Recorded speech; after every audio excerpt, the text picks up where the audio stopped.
Chapter 394. The Ming army had started to attack the city.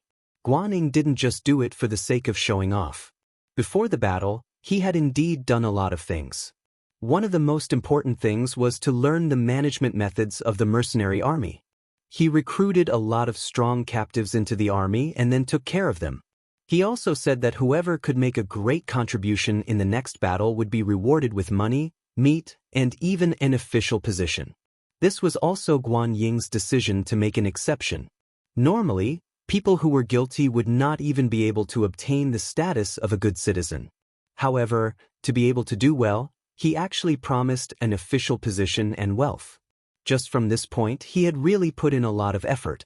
Not talking about the official position, just the fact that before entering the battlefield, he had given the attacking soldiers a full meal and provided them with enough meat was enough to make many people shed tears of gratitude. The ancients also paid attention to being a ghost with a full stomach before they died.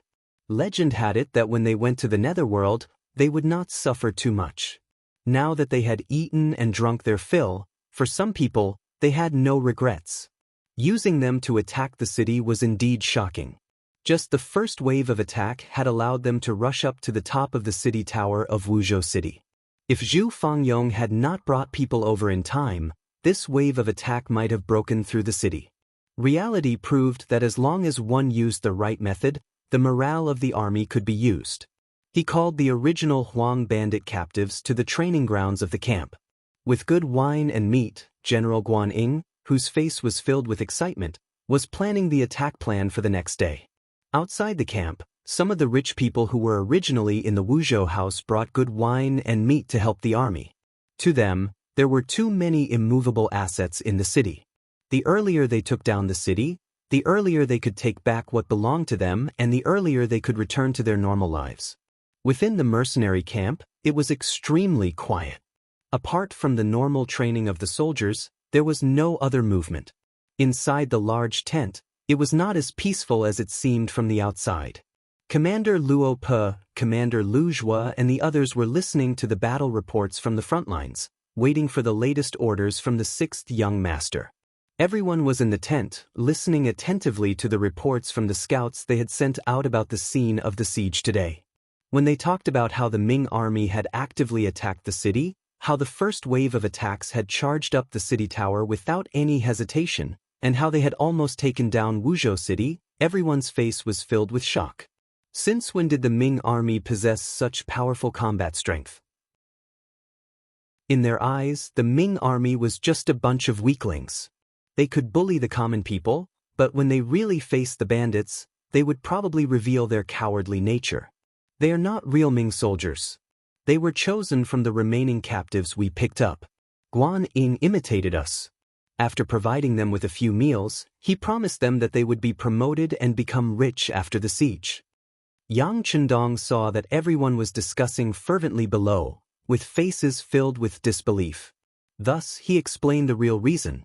After saying all this, Yang Chendong's gaze swept across the crowd and continued, "Reality has proven that arrogance will definitely lead to mistakes. Luckily, this time the Ming army was dealing with the yellow bandits. What if they were targeting us? If we were arrogant, wouldn't we be at a disadvantage?" Facing Yang Chendong's question, the officers first looked at each other. Then, the commander of the auxiliary troops, Lu Zhua, stood out and said, "6th young master, we have the most advanced firearms in the world. Even if they were to come, we would not be afraid of them. We will definitely wipe them all out." The other officers also nodded their heads, clearly agreeing with this point of view. Yang Chendong, who was sitting at the head of the table, saw that the officers were still full of confidence and could not help but twitch the corner of his mouth. He said with a somewhat sarcastic tone, "Yes, we have the most advanced firearms in the world. This is our advantage and perhaps our only advantage. Perhaps once we lose our weapons, we are no different from the Ming army. If we are heavily surrounded, how many bullets can you bring? There will be a day when you run out of bullets. At that time, won't we be surrounded like dumplings and be completely wiped out?" At this moment, the officers were dumbfounded. They suddenly realized that they originally thought that they were invincible, but after analyzing it, it seemed that the truth was not so. Therefore, we are not strong enough. If we want to become the strongest army in the world, it is not enough to just have advanced weapons. We also need a strong heart and a strong will to fight. No matter what kind of enemy we meet, we will not be afraid and will not take a step back. From today onwards, the training will be doubled. Other than firearms, everyone will also have to seriously practice the use of cold weapons and the 3-3 system. In short, no matter what, even if our soldiers are unarmed, they must have the confidence and certainty to defeat any enemy. Yang Chendong suddenly stood up and said with an incomparably sharp voice, "Yes." The officers below all stood up. The sixth young master had pointed out everyone's shortcomings, so they had to correct them. This was not as simple as following orders. At the crucial moment, a well-trained army would save their own lives. After having a unified order, the military camp began to get busy.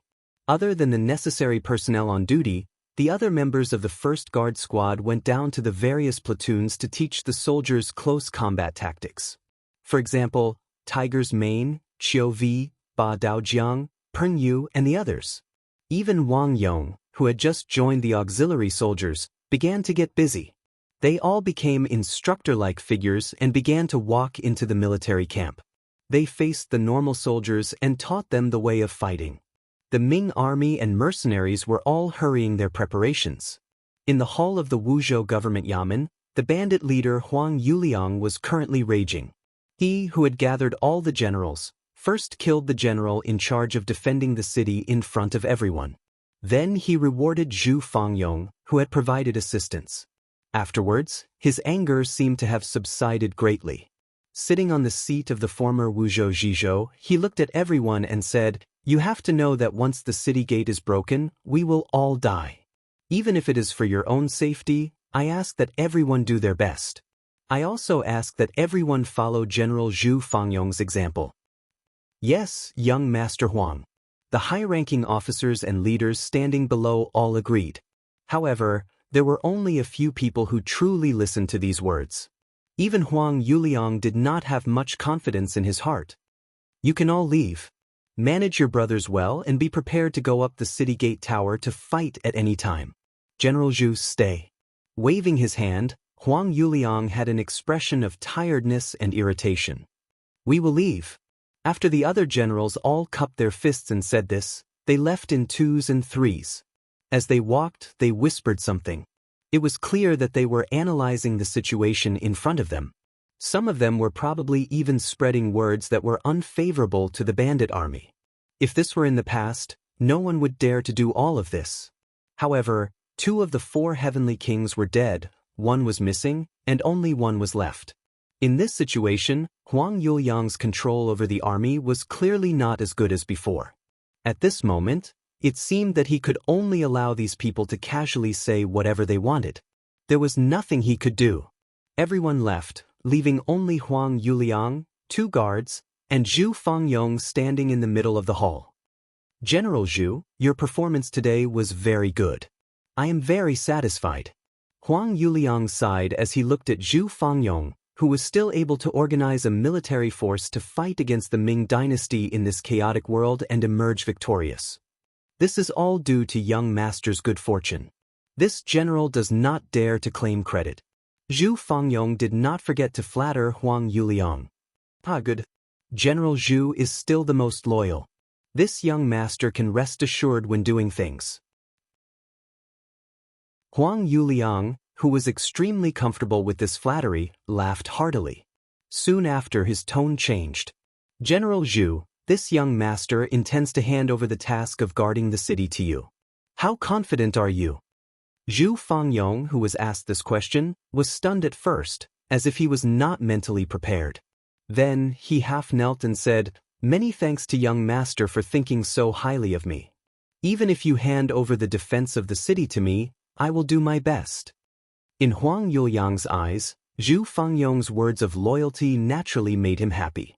However, what he valued more was how confident Zhu Fangyong was in defending the city. Thus he asked again, "General Zhu, you still haven't said. If I hand over the defense of Wuzhou to you, will you be able to defend it?" Zhu Fengyong slowly raised his head and looked at Huang Yuliang. He said with a serious face, "In reply to young master, I will not be able to defend it." What? Originally, Huang Yuliang thought that even if he could not defend it, Zhu Fengyong would say some tactful words. For example, he would do his best, or he would hold on for a while, etc. He never expected such a direct answer, which caught Huang Yuliang off guard. "You will not be able to defend it? I have 60,000 soldiers, so why can't I defend a small Wuzhou prefecture?" Huang Yuliang asked unhappily. "Young master, please forgive me for speaking so bluntly. You also said that we are in a small Wuzhou prefecture. If we defend it for a long time, we will run out of food and water. If that's the case, there will be chaos before anyone else attacks. If that's the case, how can we defend the city?" Hearing Zhu Fengyong's serious answer, Huang Yuliang's emotions gradually stabilized. "Okay, then what do you think?" "Young master, based on my thoughts, we must give up on the Wuzhou prefecture." "Give up? Continue." Huang Yuliang frowned as he listened. After Zhu Fengyong agreed, he said, "The art of war says that if we defend for a long time, we will definitely lose. Without reinforcements, defending the Wuzhou prefecture to the death is the worst plan. There might even be no hope. Why not give up on this place and find a new place to settle down? It's like arranging for Ru Honghai to find a new place to settle down and develop. Internally, we can guard the city strictly and delay the Ming army's attack speed. At the same time, we also have to deal with the internal problems. This humble general is not talented, but I have arranged for some people to do some investigations. I found that some generals have long wanted to join the Ming army. If such people stay by our side, not only will they not be of help, but they will also become our cancer and hinder our development." Chapter 395. Zhu Fengyong spoke with fervor and assurance, and Huang Yuliang listened very seriously. He only stopped talking after the time it took for a stick of incense to burn. Then he stared ahead without blinking, waiting for his young master to make the final decision. From Zhu Fengyong's words, Huang Yuliang knew that Zhu Fengyong had put in a lot of effort. At least, he had carefully considered their escape route. More importantly, Zhu Fengyong's words were clear and logical, and he had a plan for how to proceed step by step. This made Huang Yuliang very confident. An army was most afraid of doing things without a goal. This kind of army was like a headless fly, and was destined to have problems. From this, it could be seen how important a correct direction was. Huang Yuliang had already secretly approved of Zhu Fengyong's plan, but he still needed to ask for more details. "Yes, General Zhu, please stand up. You said that you could let Heavenly King Ru find a new location, but do you have a plan?" In reply to young master, "I do have a plan. If possible, we can let Heavenly King Ru lead the army to the vicinity of Gaozhou Prefecture. That place is vast and sparsely populated, and the territory is large. There aren't any important towns around it, so it's beneficial for us to move around there. Once the time is right, we can raise our flag again and gather a powerful army." Zhu Fengyong, who was already prepared, explained the plan in one breath. "Gaozhou Prefecture?" Hearing this location, Huang Yuliang hurriedly searched for it on the map. Then he said with a suspicious expression, "Isn't there also a Ming army in Gaozhou Prefecture? Previously, Heavenly King Sun Jianglong's army was defeated there." "That's right, it's there. However, just like young master said, if you didn't expect us to go there, then the Ming army would be even more surprised. Taking them by surprise is in accordance with the art of war. We will have a chance to appear there when they least expect it. It's precisely because it's not far from the sea that we can escape into the sea if things go wrong. This way, the southern Ming army, which has already restricted the sea, can't do anything to us. When that time comes, we'll be like fish in the sea." Zhu Fengyong nodded heavily with a confident expression. "Take them by surprise, take them by surprise." Huang Yuliang muttered to himself. Then, as if he had made up his mind, he slammed his fist on the desk. "All right, let's take them by surprise and kill our way out. How about this? General Zhu's suggestion just now will be approved by this young master. I'll leave the matter of city defense to you. You will also be in charge of those disloyal generals. At the same time, you will also arrange for Heavenly King Ru to secretly attack Gao Prefecture. I hope you won't disappoint me. Otherwise, you know the consequences. The reason he said that he would not be disappointed was because the failure of Zhu Fangyong's policy of attacking everywhere had not only caused the strength of the Yellow Bandit army to shrink greatly, it had also implicated Sun Jianglong and Cui Yen, the two heavenly kings, to die in battle or disappear. This time, he listened to Zhu Fangyong's plan. If something went wrong again, then he would have to doubt Zhu Fangyong's intention. How intelligent was Zhu Fangyong? He naturally understood the hidden meaning in Huang Yuliang's words.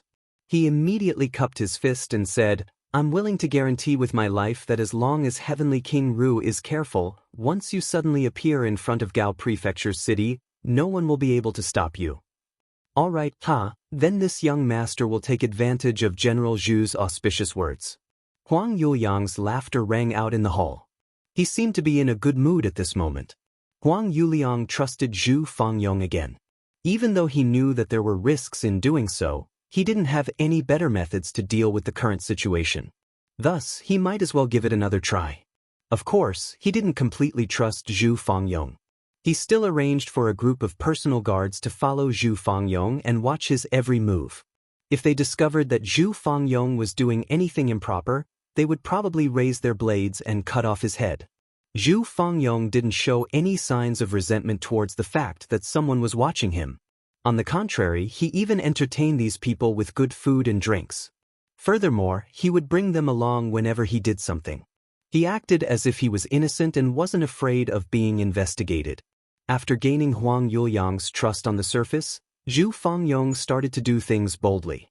First, he captured some of the generals in the Huang Bandit army who weren't ready to fight. Then, he stripped them of their military power and made them his subordinates. At the same time, he strengthened the defense of the city and made it look like he was going to fight to the death with the Ming army. Zhu Fangyong's deployment was well-planned and orderly. This caused the Ming army to face a lot of trouble in the next few sieges. There were many casualties in the fierce battle above and below Shuangfang City. In the end, they managed to protect the Wuzhou prefecture and didn't let the Ming army enter the city. With the city protected, Huang Yuliang was naturally much more satisfied with Zhu Fangyong. At this moment, news came from Heavenly King Ru.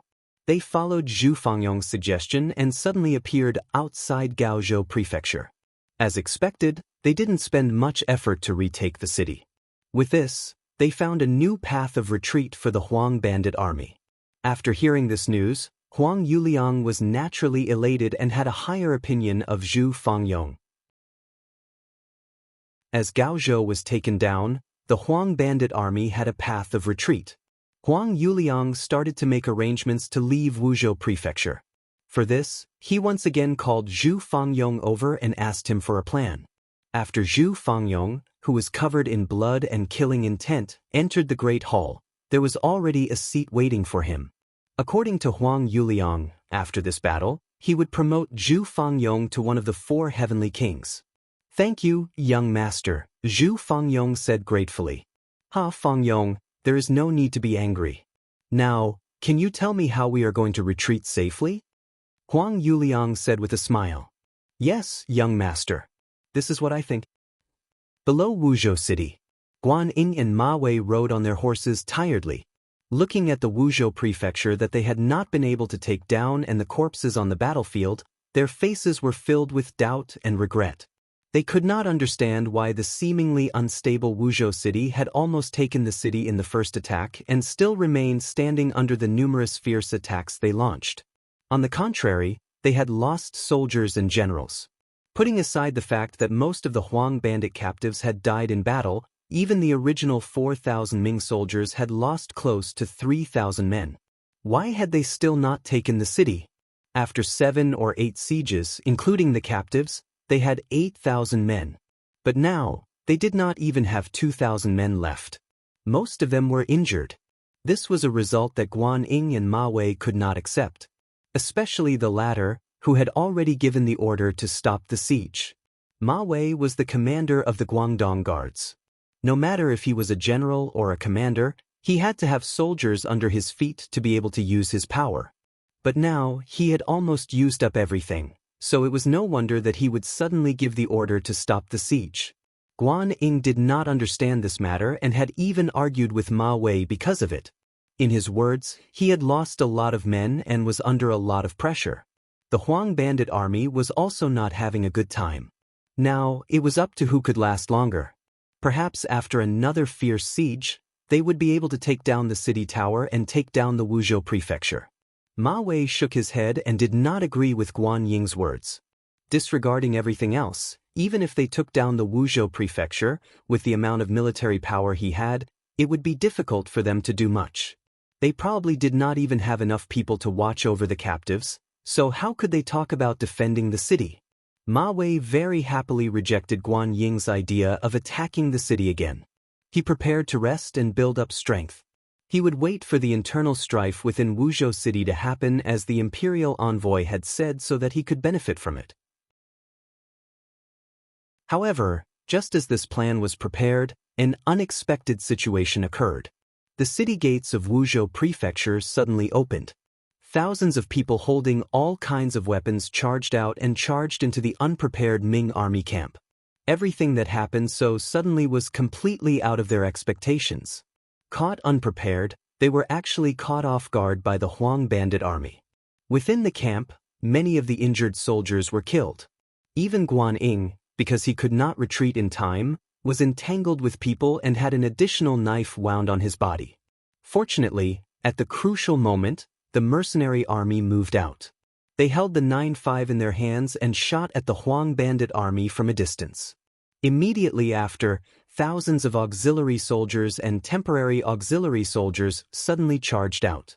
Under the powerful aura, they quickly crumbled the morale of the Huang bandit army and defeated them in the Ming army camp. After the Huang bandit army soldiers who had left the city were killed or captured, the mercenary army directly charged toward Wuzhou city. Unexpectedly, it went very smoothly. Other than a few banners that the Huang bandit army had stuck into the city tower, all of the Huang bandit army had disappeared. Even most of the common people in the city had been taken away. The Wuzhou prefecture, which was almost empty, was taken down so easily. However, it was clear that Yang Chendong was not satisfied. He called over Guan Ying and Ma Wei to talk about continuing the pursuit. After the Huang bandit army has lost the Wuzhou prefecture, they have no place to stay. This is the best time to pursue and kill them. Otherwise, once they find a new place and continue to develop, it will not be long before they rise up again and become a problem for the court. Faced with Yang Chendong's righteous words, Guan Ying and Ma Wei lowered their heads. How could the two of them not understand this logic? It was just that right now, they only had 1,000 soldiers. Even if General Pingle brought a few hundred people, there were less than 2,000.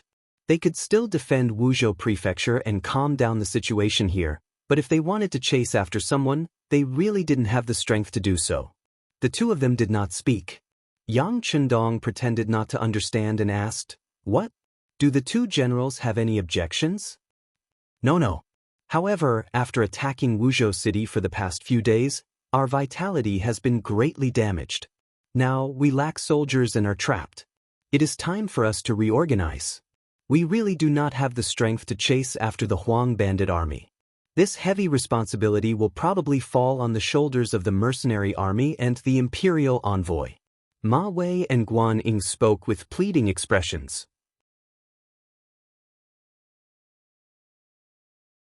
Chapter 396. So it's like this. Alright, since this imperial envoy has promised the emperor, then I will definitely completely destroy the Huang bandit army. Thus, we will leave first. If the two generals have finished organizing the military affairs, it won't be too late to catch up. Yang Chendong only pretended to be troubled. After a slight hesitation, he immediately agreed. Naturally, Ma Wei and Guan Ying were overjoyed that Yang Chendong agreed so readily. In order to express their sincerity, they even sent some of the food in their army to the mercenary camp. Then, they watched as the mercenary army left Wuzhou to chase after the Huang bandit army. Sigh, no matter what, the matter of the Huang bandit army has been taken care of. Soon we will be able to report to the emperor. Ma Wei muttered to himself. When Guan Ying heard these words, his self-reproach lessened a lot. What the two of them did not know was that all of this was Yang Chendong's plan. Zhu Fangyong's action of leaving the city was one of his plans. The reason why he did this was because he had an even bigger goal, which was to completely destroy the Huang bandit army. The development of Qiqian City and Ryukyu Island needed people the most. Only with enough people could one do more things, expand one's army, and expand one's own power. It was because of this point that Yang Chendong's plan for the Huang bandit army was not to destroy them, but to make them prisoners. It was only about Ying and Ma Wei. They might be able to get some of the captives to become soldiers, but to get all of them to become their captives and be sent to Ryukyu Island was basically impossible. In order to achieve this goal, the first thing to do was to exhaust the Ming army's power so that they had no time to worry about other things. Thus, he sent a letter to Zhu Fangyong to use war to exhaust the Ming army's power. Using this, Zhu Fangyong could send some of the Huang bandit army's members who did not obey him or had bad attitudes to the battlefield and use the Ming army to eliminate them. Facts had proven that this plan was appropriate and successful. During these days of defending the city, Zhu Fangyong had received Huang Yuliang's trust and delegated power to him. Taking this opportunity, he had successfully eliminated the dissidents. In the end, he had sent those who didn't listen to him or those who were truly evil to the defense of the city tower. Most of the people in the Huang bandit army were people who were forced to join. They were not loyal to young Master Huang and did not have a sense of belonging to the Huang bandit army. As long as they had the right opportunity, they could become good citizens again. When they reached Ryukyu Island, they might even become useful talents there. After the plan was successfully implemented, Yang Chendong led the mercenaries out of the Wuzhou prefecture and headed towards Gaozhou. Even when they were leaving the city, they still brought the gratitude of Ma Wei and General Guan Ying. Of course, in Yang Chendong's eyes, the more benefits he got from others, the better it would be for him. Quickly inform Battalion Commander Wu Sheng that we can close the encirclement and lock onto the target. After giving the secret order to Tiger's Mane, Yang Chendong turned around to look at the army in his hands. With Kong Chuanxin's Cold Front 3rd Battalion and an auxiliary battalion, the army he led had grown even stronger. Adding on the temporary auxiliary soldiers he had recruited along the way, the total number of soldiers had increased to nearly 7,000. Perhaps an army of 7,000 might not be much in the eyes of others, but if these people were mercenaries, they would be able to fight against an army of tens of thousands or even hundreds of thousands. Moreover, they would have a high chance of winning. Huang Yuliang listened to Zhu Fangyong's suggestion and first sent his only heavenly king, General Ru Honghai, to attack Gaozhou prefecture. After occupying the city, he gave up on the entire Wuzhou prefecture and led most of the citizens to Gaozhou city in the southeast. Huang Yuliang didn't understand why he had to lead 40,000 citizens in Wuzhou prefecture. However, because Zhu Fangyong's method of dealing with the enemy was very timely, he didn't ask any further. Now that they were out of Wuzhou prefecture, the remaining 50,000 Huang bandits and 40,000 citizens were walking on the official road. Only then did he have the time to ask for the reason and order someone to call Zhu Fangyong in front of him. General Zhu, you have worked hard this time. You have done well and this young master is very satisfied. However, why did you bring the citizens of Wuzhou prefecture? General, what can you tell me? Huang Yuliang first expressed his admiration and then asked the question in his heart. Young master, you are very knowledgeable. You must have heard that water can carry a boat, but it can also capsize a boat. If you want to change the world, you must first obtain the support of the citizens because they are the foundation of a country. This is why I brought them this time. There are also two benefits.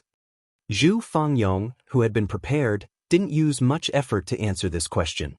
Two benefits? What are they? Huang Yuliang became spirited and asked curiously. First, young master didn't forget to take the citizens with you when you left the city. This is enough to prove that you have the citizens in your eyes and treat them as your own people. If this matter spreads out, won't young master's good name spread far and wide? This is a way to buy people's hearts without spending money. Second, when an army marches, there are always things that require manpower.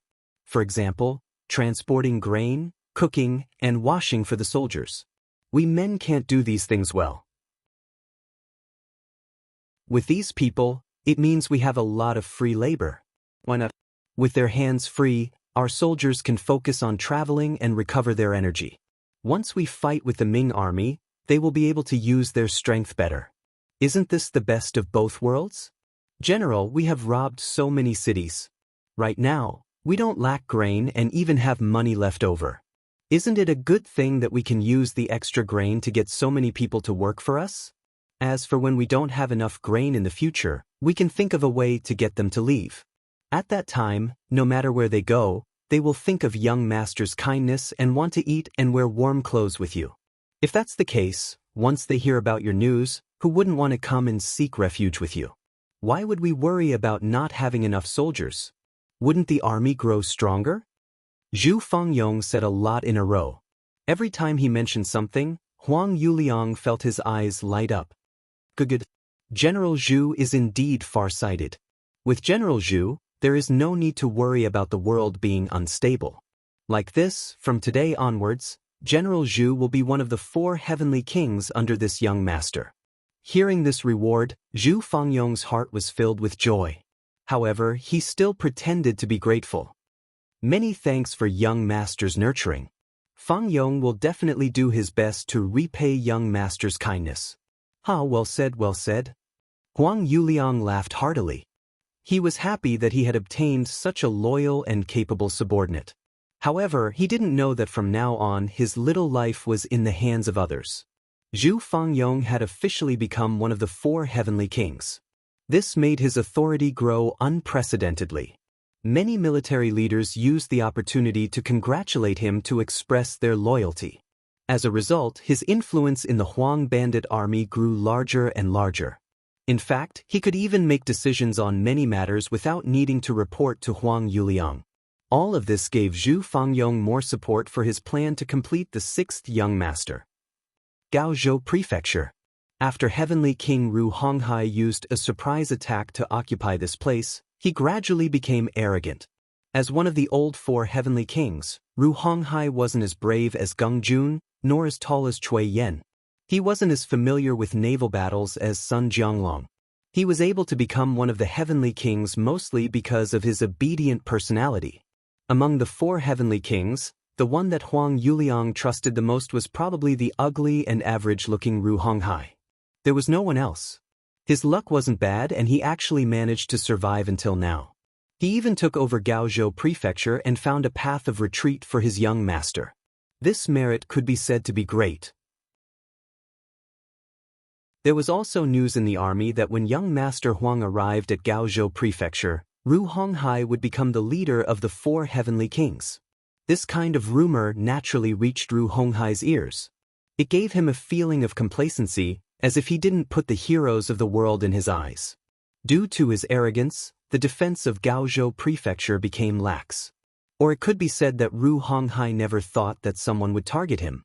After all, from the news from the scouts, there weren't any Ming army forces near Gaozhou Prefecture. But in reality, there was a cold vanguard unit in Gaozhou City that could take his life. The leader of this unit was the Cold Vanguard 2nd Regiment 1st Battalion's commander Wu Sheng. In such a large city, as long as there were sufficient preparations, the existence of 400 people could be concealed without revealing themselves. Not to mention, these 400 people were all well-trained elites who had learned the art of camouflage. Previously, the Gaozhou Prefecture was breached by Wu Sheng and his men, which gave him ample time to hide. When Ru Honghai brought the Huang bandits into the city, the auxiliary camp retreated according to plan. Only Shao Prefecture's General Yu Guang and less than 1,000 people were left here to resist for a while before they couldn't leave. The effective resistance still existed. This strengthened Ru Honghai's belief that the Ming army was inferior to him. It also created enough opportunity for Wu Sheng and his men to stay. As Ru Honghai's troops occupied Gaozhou Prefecture for longer and longer, the time for Wu Sheng's Cold Vanguard unit to act was also getting closer and closer. Inform everyone, it's tonight. Finally, when the scouts of the Security Bureau infiltrated Gaozhou Prefecture and successfully contacted Wu Sheng, the orders from above were also delivered. The cold vanguard unit was about to act.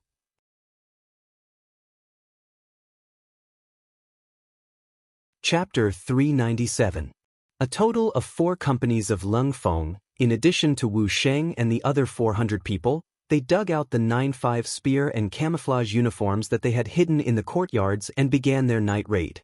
The Leng Feng's movements were orderly and meticulous. Every Leng Feng had their own position.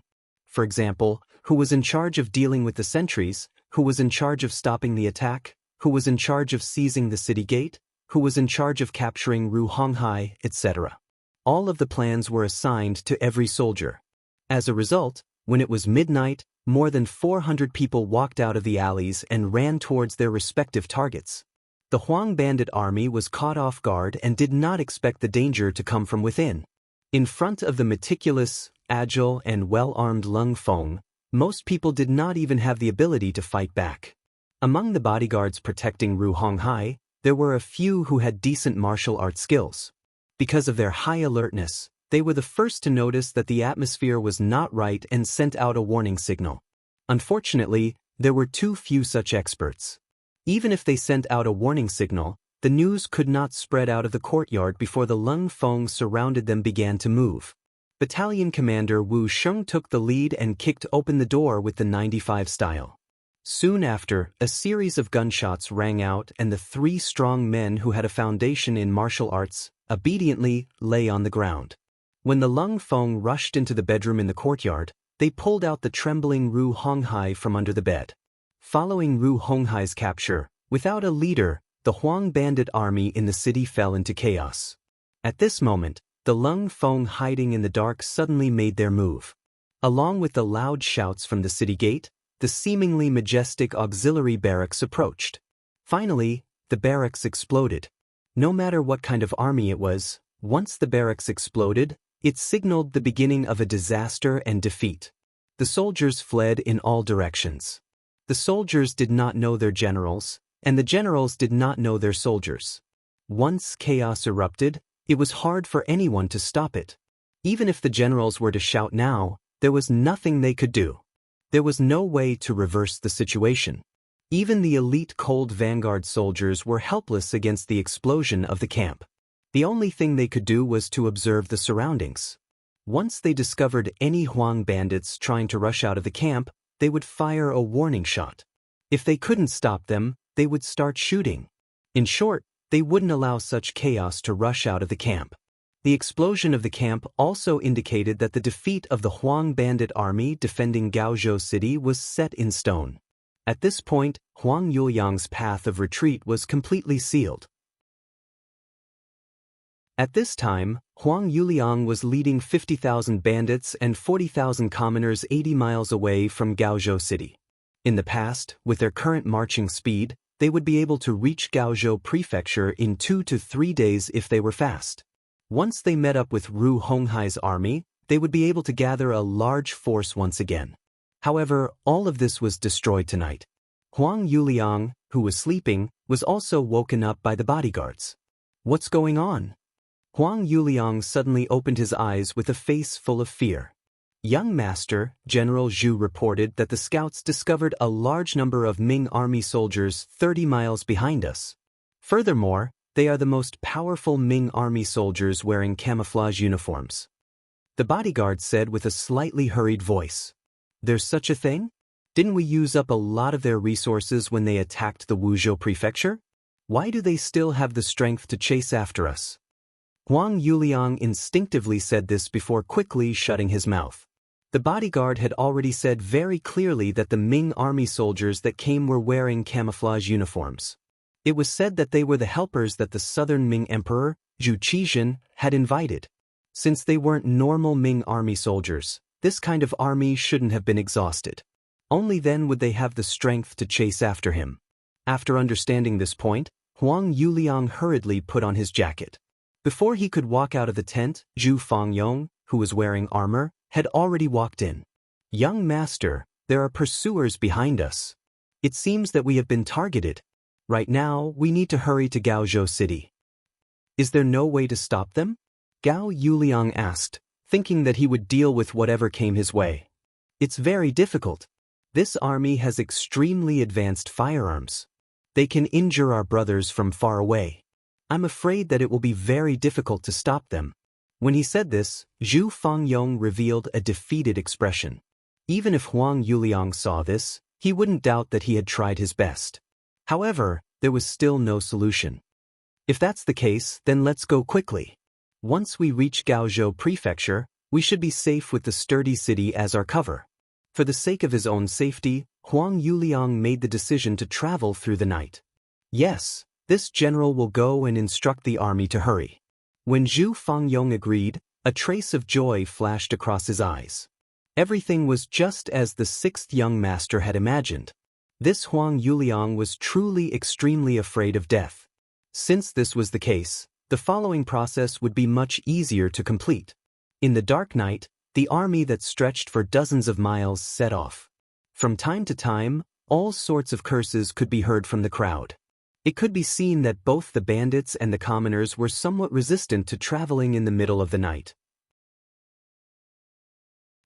Gaozhou City. When the sun rose, the commotion in the camp was basically over. After a night of torment, the Huang bandits were also tired. In addition, they could clearly see the surroundings after the sun rose. The chaotic environment became less and less chaotic until finally, it was completely peaceful.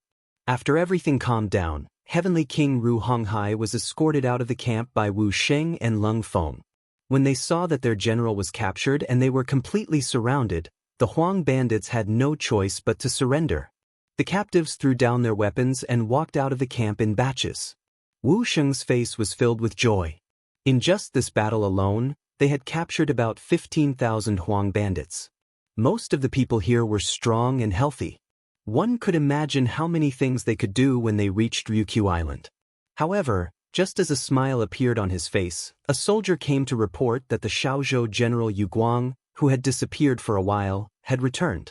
He was currently waiting at the government office. "Oh, the speed of picking peaches is quite fast. Fine, since they want it, I'll give it to them. However, if they want to take these benefits from me, Wu Sheng, then they won't be able to do so. Let's see what kind of price they can pay." There was a glimmer of light in Wu Sheng's eyes. He had expected that the southern Ming army would appear early in the morning. Even if the other party did not appear, according to the sixth young master's plan, Gaozhou Prefecture would have to be handed over. However, taking the initiative to hand it over was one matter. If the other party wanted to take it back, it was another matter. If Wu Sheng didn't use this opportunity to slaughter his opponent, how could he have the ability to be the commander of the main force? In front of Gaozhou City's government office, Wu Sheng brought a group of Lung Feng and saw Yu Guang in armor. Yu Guang was originally riding on a tall horse, but the moment he saw Wu Sheng appear, he consciously jumped off the horse and greeted him with a smile. "Commander Wu, it's been hard on you." Both sides had worked together before. They had forced Sun Jianglong, one of the four heavenly kings, into the sea near Gaozhou City and Laizhou City. They could be considered old acquaintances. However, this time, Yu Guang was here to snatch the credit. His expression was naturally a bit unnatural. "Oh, isn't this General Yu Guang? A while ago, I couldn't find you and thought that you had sacrificed your life for the country. Because of this, I felt really bad for a while. Now that I see that you're fine, I'm very happy." After these words were spoken, Yu Guang's face alternated between red and white. Last time, when Ru Honghai brought his army to Gaozhou City, Wu Sheng directly said that he was no match for him and led his army to leave. Yu Guang didn't listen and defended the city for a day. In the end, because he didn't have enough troops, he escaped from Gaozhou City. It was after that there was a gap between the two of them. Now that Wu Sheng said this to him, he was just venting his anger. Yu Guang, who knew that he was in the wrong, didn't listen to Wu Sheng when they defended the city last time. Now that he wanted to take advantage of the situation, his expression was naturally very unnatural. However, when he thought about how he could take the credit for taking down Gaozhou City, it would greatly make up for the crime of losing Gaozhou City last time. He had no choice but to bite the bullet and say, "Yu Guang will remember Commander Wu's concern for me. This time, I still have to thank you for helping Nanming take down Gaozhou City." "Oh, this isn't a big deal. If you're willing, I can give you the credit for taking down Gaozhou City and even capturing Ru Honghai alive. However, General, you should also know that many of our brothers have died in this battle. The compensation for their families cannot be neglected. Wu Sheng said in an overbearing manner. When he heard that Wu Sheng was willing to give him all the credit, Yu Guang had long become excited. Good. How about we go into the government office to talk? Good, General, you please. Commander Wu, please. The two of them entered the Gaozhou city government office one after the other. What followed was naturally a round of bargaining. After 4 hours of negotiation, Wu Sheng took away 15,000 captives and 200,000 taels of silver from Yu Guang. The amount of silver wasn't much. Furthermore, Yu Guang used his identity as a general of Nanming to borrow it from the rich gentry in Gaozhou City. Even though Ru Honghai had already entered Gaozhou City, this place had also been visited by another heavenly king, Sun Jianglong. However, as the local tyrants, which one of them wasn't a crafty rabbit with 3 burrows? Many of them had already buried the silver before the situation turned bad. It wasn't something that the Huang bandits could find in a short period of time. However, Yu Guang used his identity as a general of Nanming to negotiate with the rich gentry and quickly obtained 200,000 silver.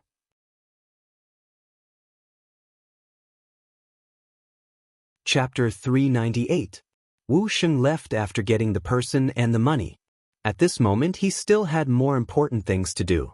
This was also the most important and final part of the plan. It was very crucial. If not for this, how could a mere 200,000 taels of silver be enough to send him off? Gaozhou City had already changed hands. Huang Yuliang was completely unaware of this matter. It was only when the sky turned dark on the second day that the scouts at the front reported back that Heavenly King Ru Honghai had been captured by the Southern Ming Empire's army. After running for an entire day and night, whether it was the generals, soldiers, or commoners, they were all extremely tired. According to Huang Yuliang's thoughts, he had to get a good night's sleep no matter what. However, when this news came, he completely panicked. He, who had no way out, suddenly lost all hope. At this time, Zhu Fangyong also came in front of Huang Yuliang. Young master, this matter is sudden, but we still have a way out.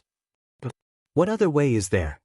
Hearing that there was still a way, Huang Yuliang, who had lost all hope for the future, regained a trace of vitality. Young master, Gaozhou City has been occupied, but we still have Laizhou City. If not, we can still take a ship to the sea. Right now, the most important thing is to immediately arrange for people to scout the way. Also, arrange for people to buy ships with gold and silver. As long as we are on the sea, the Southern Ming army will not be able to do anything to us. Zhu Fangyong said. That's right. As long as we are on the sea, the Southern Ming army will not be able to do anything to us. Good, let's do that. Huang Yuliang had completely lost his ability to judge. He really did whatever Zhu Fangyong told him to do. He immediately ordered people to take a lot of gold and silver and prepare to transport it out. Then, he arranged for 2,000 trusted soldiers to scout the way to Laizhou City and the sea. These 2,000 people were extremely trusted by Huang Yuliang. Most of them had followed his father, Huang Xiaoyang, into the army and were the most trustworthy existences. Even when he was in trouble, he didn't send these people out. But now, in order to find a suitable escape route, he finally sent these people out.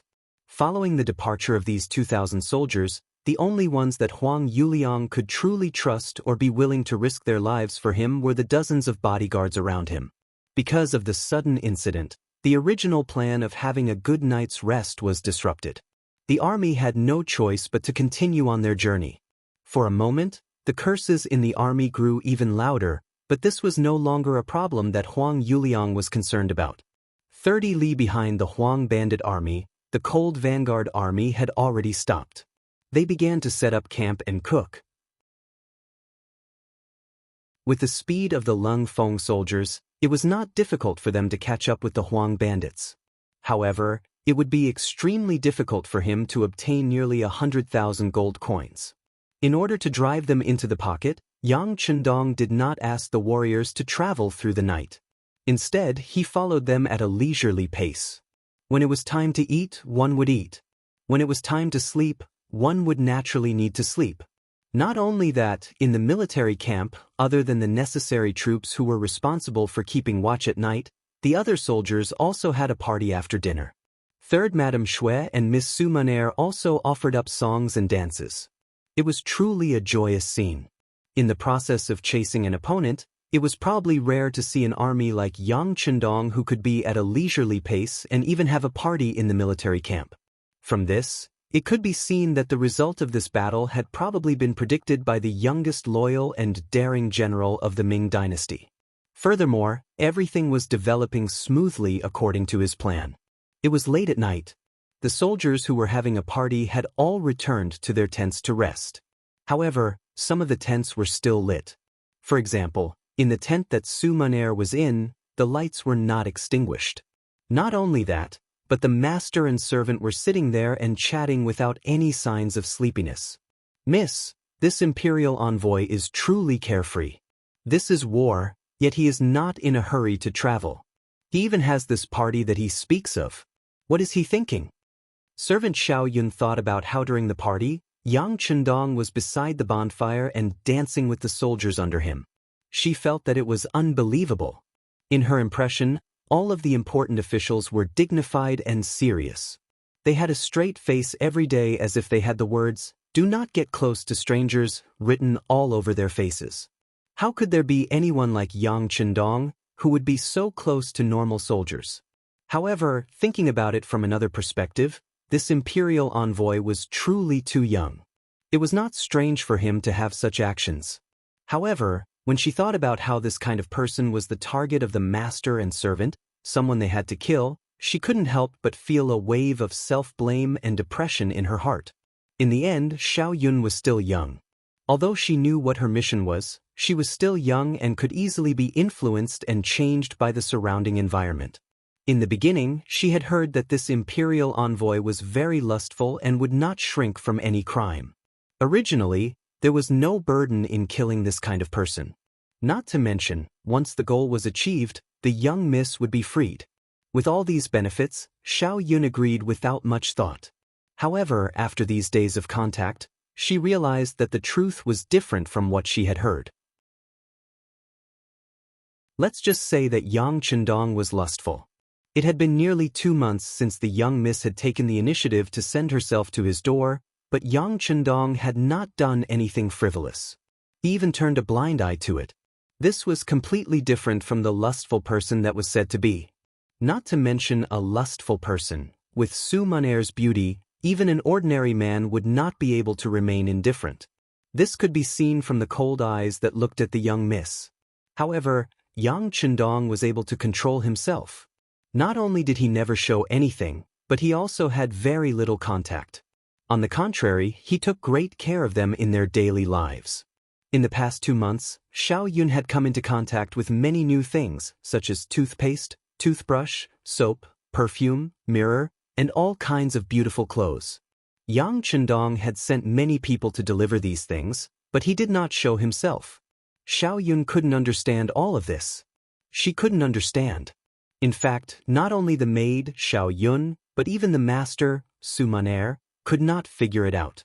As the head of the courtesans by the Qinhuai River, she usually came into contact with all kinds of men. Among them, there were princes and nobles with good family backgrounds, some young masters who boasted of their talents, and some Casanova young master with rich families. But no matter what, there was something in the way these people looked at her. It was a kind of possessiveness, a kind of desire for her body. However, this kind of gaze had never appeared in Yang Chendong's eyes, so much so that Su Maner suspected whether he was a normal man. However, this kind of suspicion was completely dispelled after she came into contact with the 2 madams, Hu Yen and Madame Shui. Sometimes, when she went to greet them in the morning, she could clearly see the satisfaction in the eyes of the 2 madams. Although Su Maner was still a virgin, she had been taught about the matters between men and women by her mothers. Naturally, she could see some of these things. The spring that flashed on his face was definitely not something that could be faked. Then the question was, why did such a normal man turn a blind eye to her? Could it be that he already knew her mission to get close to him? That was even more impossible. Even if he knew everything, he should have killed her earlier. Why did he still treat her like this? Why did he give her so many good things but not touch her? What did he want? The unknown always made people uneasy. It was because she could not understand Yang Chendong's thoughts that Su Maner became even more anxious. What was worse was that she realized that she did not hate Yang Chendong. It was just like when she saw Yang Chendong singing and dancing with his soldiers during the evening party. She actually felt happy in her heart. This was not a good sign. She could only have the intention to kill her target. It was impossible for her to have the slightest bit of liking for him. Otherwise, how could she complete her mission? The servant girl, Xiao Yun, was still talking endlessly, but Su Maner could not listen to a single word. From time to time, Yang Chendong's figure would flash across her mind. There was a faint smile on the corner of her mouth, as if it had grown in her head. Even if she waved her hand, it would not go far away. In the tent not far away, Yang Chendong was still using his power to have women on his left and right. After sleeping together for a while, they entered a short intermission. Hiding under Yang Chendong's strong arms, Hu Yen asked with an obedient look, "Lu Lang, is the war about to end?" "Yes, the Huang bandit army is about to be destroyed. The war in Guangdong is about to end." Yang Chendong nodded and admitted. However, he only said that the war in Guangdong was about to end. He did not say that the war was about to end. This originally expressed his attitude. As Hu Yen had other thoughts, she did not think too deeply about it. Naturally, she did not understand the deeper meaning in his words. When she heard Yang Chendong say that it was really about to end, she raised her head slightly. "Lu Lang, what do you plan to do about Miss Su's matter? She has been following us for more than a month without knowing why. What are you thinking?" "Yen, what do you want me to think?" When Yang Chendong heard Hu Yen talk about Su Maner, he could not help but become interested and asked. "I don't know." Hu Yen shook her head. She also did not know what kind of mentality she was in now. As a woman, she did not wish to share the man she liked with other women. However, Yang Chendong was so young and so capable. It was not an exaggeration to say that he was in a high position and had great power. Such a person was destined not to belong to any woman. Even ordinary people who had some ability would marry a few concubines, let alone people like Yang Chendong.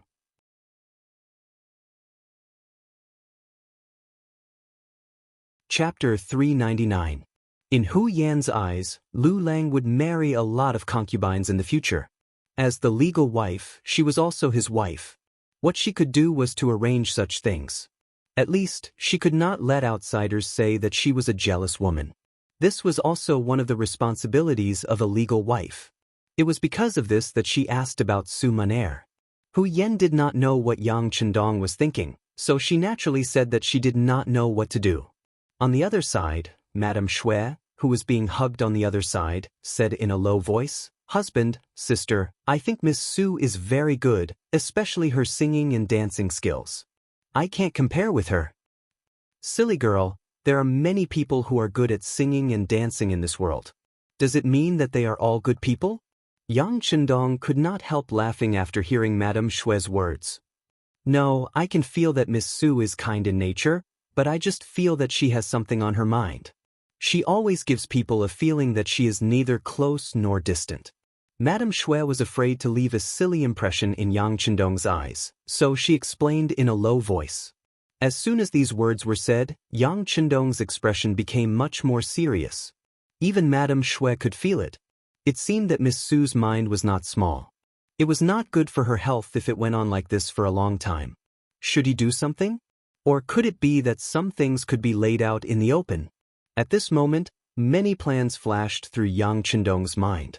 Su Maner's matter was about to be destroyed along with the Huang bandit army. It was time to solve it. On the official road from Gaozhou to Laizhou, nearly 100,000 people were walking slowly. They had not had a good rest for 2 days and 2 nights. The mental state of the whole team was depressed to a certain extent. Huang Yuliang, who was riding on the horse, looked at all this anxiously. He could not see where the bright future lay. More importantly, The 2,000 trusted subordinates he sent out had already sent back news that they had arrived at Laizhou Prefecture and discovered the presence of the Ming army. However, their numbers did not seem to be large and they might have a chance to attack the city. However, when it came to military operations, they still needed the young master to personally give the order. After all, they originally only wanted to complete the reconnaissance mission. Young master, the team's condition isn't good. Even if we reach Laizhou, I'm afraid we won't be able to complete the mission. Zhu Fangyong followed beside Huang Yuliang and said with a worried expression. General Zhu, do you have any ideas? Huang Yuliang placed his last hope on Zhu Fangyong. Young master, I have a suggestion. We should pick out some elite soldiers and arrange for them to rest. Then we should rush to Laizhou City first and attack that place. Only then will the army have a way out. Zhu Fangyong said with a serious expression, as if he was worried about the army and the people. All right, then I'll have to trouble General Zhu to lead the team. At this time, only General Zhu can do things personally to make this young master feel at ease. Nodding lightly, Huang Yuliang placed his last hope on Zhu Fangyong. The 4 heavenly kings under him had either died in battle, been captured, or disappeared. There were not many people in the army that he could truly trust. Even Zhu Fangyong could not make him completely trust him. However, at this moment, Huang Yuliang did not have any other choice. He could only take a gamble. Zhu Fangyong did not immediately agree. Instead, he said with a thoughtful expression, I do not dare to disobey young master's orders. However, if we want to storm Laizhou Prefecture, I'm afraid we will need young master's 2,000 trusted soldiers. If I may be so bold, I would like to ask young master to write a letter and have those people listen to your orders. Frowning, Huang Yuliang said with some suspicion, do we really need these 2,000 trusted soldiers to act personally? Can't General Zhu take a few more people from the army to storm the city? Huang Yuliang didn't seem willing, and this was within Zhu Fangyong's expectations. Therefore, after hearing Huang Yuliang's words, Zhu Fangyong had an awkward expression on his face. Young master, as you can see, the army has been rushing through the night, and their condition is no longer the same as before. If we don't attack Laizhou City in one go, I'm afraid that the morale of the army will be shaken. If that happens, I'm afraid that the situation won't be good. Zhu Fangyong's words were very reasonable. The art of war was about winning a battle in one go. Once the battle became a battle of attrition, there would be pursuers behind and obstructions in front. The current Huang bandit army would not be able to handle it. For the sake of the big picture and his own safety, Huang Yuliang lowered his head and thought for a few breaths of time. Then he nodded and said, Fine, since this is the case, I will hand the 2,000 men over to General Zhu. I wish you victory. As you wish. In the following time, Huang Yuliang personally wrote a letter to Zhu Fangyong. This was equivalent to handing over the command of the 2,000 soldiers to Zhu Fangyong. Following which, Zhu Fangyong selected 3,000 strong young men from the 50,000 strong army and rushed towards the Laizhou ahead of everyone else. Young master, General Zhu left. Other than the weapons he carried with him, he did not take any gold or silver. The person in charge of watching Zhu Fangyong came to Huang Yuliang's side and reported in a small voice. Understood. Huang Yuliang's expression clearly relaxed a lot after hearing this news. He was worried that Zhu Fangyong would think of a way to escape when he saw that the situation was not good. However, if he did not take any gold or silver with him, it was unlikely that he would not return. If this was the case, then he could relax a lot. In his heart, he prayed that Zhu Fangyong would successfully take down Laizhou City. This might be his only chance and hoped to turn things around. On the second day, the army passed through 5 miles of Gaozhou City. They could already see the tall city walls in the distance. They could also see the sun and moon banners there. However, because the difference in strength between the two sides was too great, General Yu Guang, who was guarding Gaozhou City, did not have the slightest intention of going out to fight. Close to 100,000 people successfully passed through Gaozhou City. Soon after, good news came from the front lines. The letter was personally written by Zhu Fangyong. He said that he brought people to Laizhou City in the night. After reporting to his 2,000 soldiers, he launched an attack on the city at dawn. Because the soldiers sacrificed their lives and there were not many Ming Dynasty soldiers guarding Lizhou City, the battle ended in one battle. Lizhou City was now in the hands of the Huang bandit army. Good. Seeing this news and seeing that the army had successfully passed through Gaozhou City, the tiredness of the past few days was swept away. Huang Yuliang finally saw a new hope. Pass down the order, the army will speed up. The sooner we reach Lizhou City, the better we can rest there and sleep for a few days. After the order was passed down, everyone's eyes were filled with hope. Their speed was even faster than before. After having a goal and hope, everyone's potential was also stimulated. Originally, it would have taken 3 days to complete the journey. However, on the second night, the army arrived at the Lizhou prefecture city. Looking from afar, the city gates were wide open. A group of Huang bandit army were holding torches on both sides of the city gates, welcoming the young master and the army. Good. Although Huang Yuliang was very tired, at this moment, it was as if he had the final radiance of the setting sun. His face revealed an excited and relaxed expression. From afar, Zhu Fangyong and a group of followers appeared. When they were 3 steps away from Huang Yuliang, they half knelt on the ground. Then, they raised their head and said, "Young master, I did not disappoint you and took down Lizhou City. Right now, the city has already prepared hot food and water. We are just waiting for the army to settle in and rest." Good. General Zhu, you have worked hard. Huang Yuliang said a few more times. Then, his gaze seemed to casually fall on the welcoming army. He frowned slightly. He did not see the presence of his 2,000 soldiers. Huang Yuliang's suspicious gaze fell on Zhu Fangyong's eyes, and he also felt that something was amiss. However, before he could speak, the army behind suddenly became chaotic. Then, a scout on a fast horse rushed over. Young master, something bad has happened. The Ming army behind us has suddenly increased their speed. They are now less than 10 li away from us. So fast? We need to enter the city quickly. Men, protect young master as he enters the city. Zhu Fangyong's reaction was extremely fast. He knew that the 6th young master had rushed over with his army. It was time to reel in the net. Without any explanation, he waved his arm. Behind him, people rushed past him and rushed in front of Huang Yuliang. Wait. Huang Yuliang already felt that something was wrong. However, he could not pinpoint what was wrong. Instinctively, he wanted to resist. However, he did not expect that the people who ran to his side only needed to touch his body to make him feel numb. Then he felt dizzy and fell to the ground.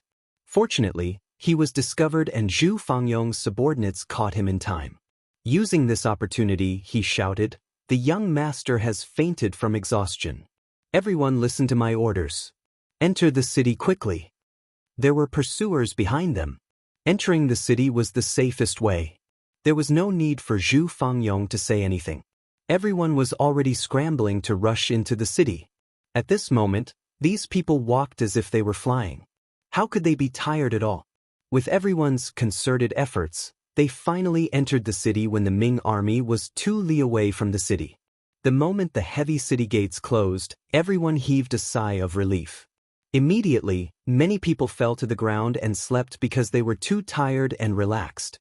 Some of the people who were barely holding on also entered the houses allocated to them by the city and fell asleep on their beds. A total of 50,000 Huang bandits and 40,000 commoners fell asleep in the Lizhou prefecture. Just as they fell asleep outside the city, Yang Chendong led 5,000 people into the city.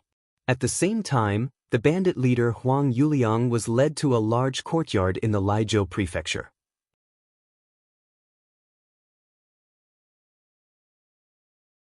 Chapter 400. When Huang Yuliang could not see the 2,000 soldiers he sent outside the city, he began to have doubts in his heart. It was only because of the battle report from behind that he put down his thoughts and hurried into the city. However, as soon as he entered the city and entered his large courtyard, which was also when he separated from the army, over 100 vigorous men rushed out from all over the courtyard. The dozens of guards around him were quickly killed, and he was also tied up with ropes. Huang Yuliang, whose mouth was gagged and could not speak, was furious. However, with his body tied up, he could only struggle with all his might to express the dissatisfaction in his heart. All of this continued until he was sent to the magistrate's office and saw a young man sitting high above. Beside the young man was Zhu Fangyong, whom he had once given great authority to. Only then was the white cloth in his mouth taken off, and what followed was a torrent of curses. Zhu Fangyong, this young master has treated you well. How can you do this to me? After the white cloth was removed, Huang Yuliang's shouts could be heard. After being tortured for so long, how could he still have the strength to shout? You have treated me well? You can ask yourself, when have you truly trusted me? Bring him in. Facing Huang Yuliang's questioning, Zhu Fangyong's expression did not change, and he shouted outside. Following this shout, a man with a face full of sideburns was quickly brought in. Just like Huang Yuliang, his entire body was also tied up. Upon seeing this person, Huang Yuliang was dumbfounded. Of course, he recognized the person who was tied up. This was the assistant he had secretly arranged by Zhu Fangyong's side. He was also a spy, and his name was Lu Chang. Normally, everything about Zhu Fangyong was secretly reported to him by this person. When Lu Chang appeared, Zhu Fangyong looked at Huang Yuliang and said, "Since you trust me, why did you arrange for someone to secretly monitor me? Moreover, you even ordered him to kill me on the spot if he discovered that I had any thoughts of rebelling. Can this also be called treating people well?" These words were naturally from Lu Chang. Hearing this, Huang Yuliang knew that there was no way to salvage the situation. He didn't want to dwell on this matter anymore. Instead, he changed his tune and scolded, "Zhu Fangyong, you are a despicable person who betrays his master for glory. Today, you can betray me to curry favor with the Southern Ming Empire. Who knows if you will betray your current master to curry favor with someone else one day? You are such a two-faced person. You have no ruler, no father, no heaven, and no earth. You deserve to be punished by everyone." This was Huang Yuliang's counterattack before his death. When he knew that the matter was over and everything was irreversible, he set up another trap before his death. He could already tell that the one in control here was not Zhu Fangyong, but the young man sitting at the head of the table. Even so, his accusation before his death would definitely be like a thorn in the young man's heart. Once there was an opportunity, today's words might become the step that would lead Zhu Fangyong to the guillotine. Zhu Fangyong understood the meaning behind Huang Yuliang's words, and his face turned ugly. Although he was ordered to go undercover this time, in order to gain Huang Yuliang's trust, he had indeed put in some effort and emotions. He had even said some overboard words. However, that was only because the situation forced him to do so. However, if someone were to repeat what he had said back then, he wouldn't be able to defend himself even if he had 100 mouths. When Huang Yuliang's expression changed, he also laughed out loud. He noticed that not only did Zhu Fangyong's expression turn ugly, but the young man sitting at the head of the table also had an unhappy expression. Did this not prove that the thorn he planted had already taken effect? Ha ha! Just as Huang Yuliang's laughter sounded, another loud laugh followed, and it quickly drowned out his laughter. This voice came from Yang Chendong, who was sitting at the head of the table. Yang Chendong's sudden laughter stopped Huang Yuliang's laughter.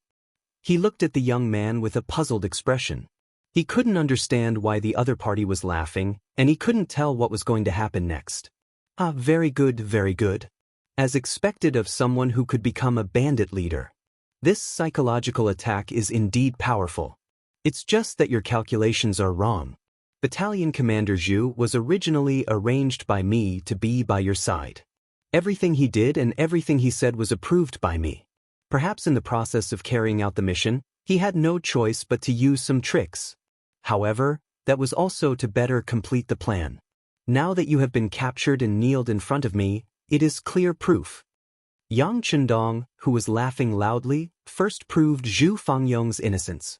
He explained that Zhu Fangyong had become a spy completely under his orders, and everything he did was to complete the mission. With this, he placed Zhu Fangyong in an extremely high position. Next, Yang Chendong continued to speak in order to prevent any future troubles. Zhu Fangyong will be the deputy commander of the Cold Vanguard 2nd Regiment, and will be awarded the rank of lieutenant colonel in recognition of his outstanding contribution in eliminating the Huang bandit army. From now on, no one is allowed to mention that Deputy Commander Zhu was a spy in the Huang bandit army. If anyone dares to disobey this order, they will be punished according to military law. Now, I will have to trouble Deputy Commander Huang to personally kill Huang Yuliang in the lobby and draw a perfect conclusion to this matter. First, he placed Zhu Fangyong in a righteous position so that he could be justified in his actions. Next, he praised and promoted him to show that he had done a good job. Next, he warned the others that this matter was over, and if anyone dared to bring up the old scores, they would be severely punished. Finally, he arranged for Zhu Fangyong to chop off Huang Yuliang's head. This way, he would really be cut in half. Zhu Fangyong heard Yang Chendong's painstaking efforts and knelt on the ground with a thud. "Thank you, 6th young master, for your trust.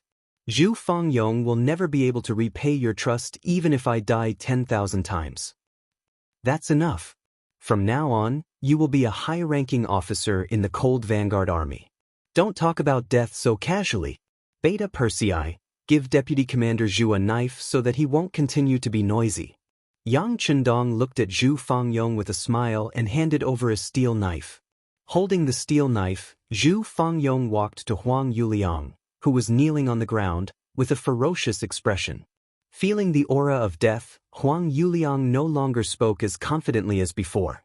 Instead, he peed and pooped all over the ground. "General Zhu, on account of the fact that I have treated you well in the past, please plead for mercy for me. As long as you don't kill me, I will do whatever you want me to do in the future. Hey, despicable person, die." After Zhu Fangyong's loud shout, a silver light flashed and a large head was separated from his body.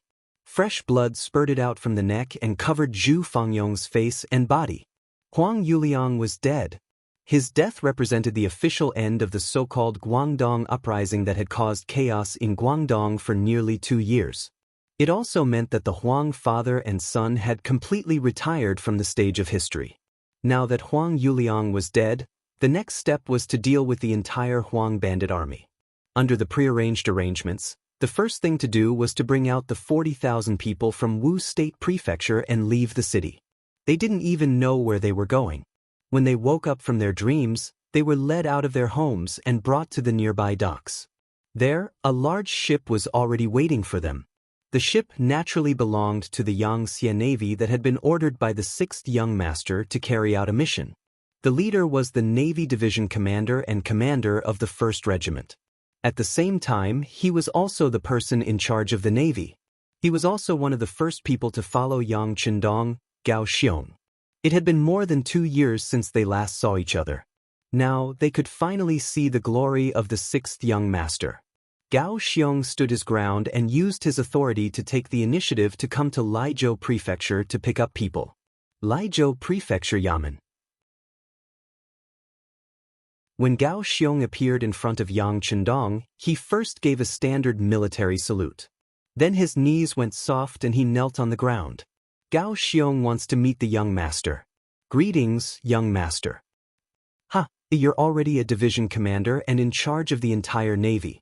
I heard that in this part of the sea, your name Gao Xiong is known by everyone.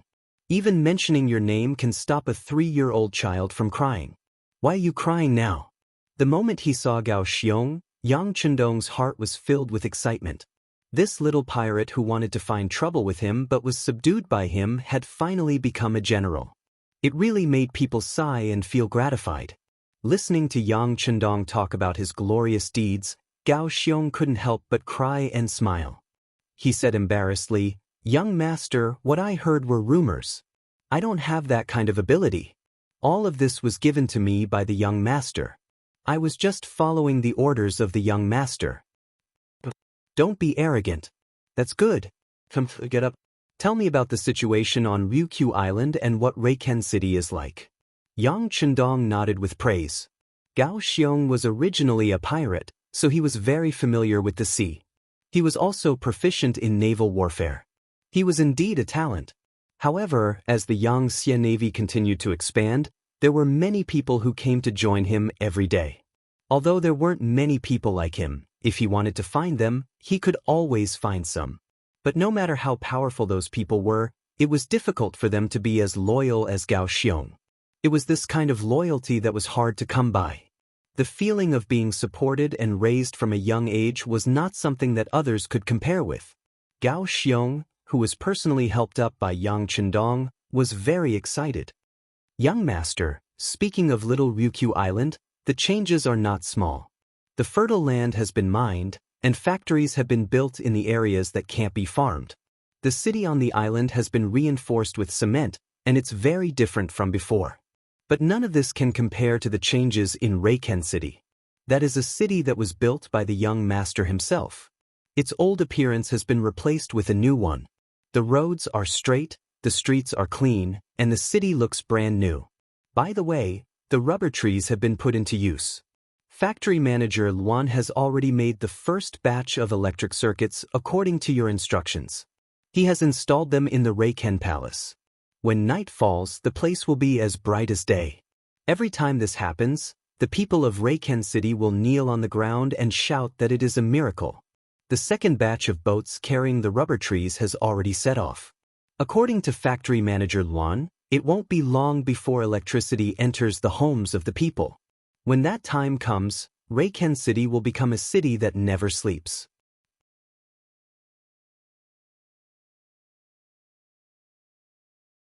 Chapter 401. Gao Xiong spoke excitedly, and Yang Chendong listened attentively. From time to time, he would give some suggestions. Tell manager Luan that the rubber trees can also be cultivated. If the climate is suitable, they will survive very well. Transporting them so far by sea is not a long-term plan. While the master and servant were chatting, the Laizhou citizens were also forcefully sent onto the ships.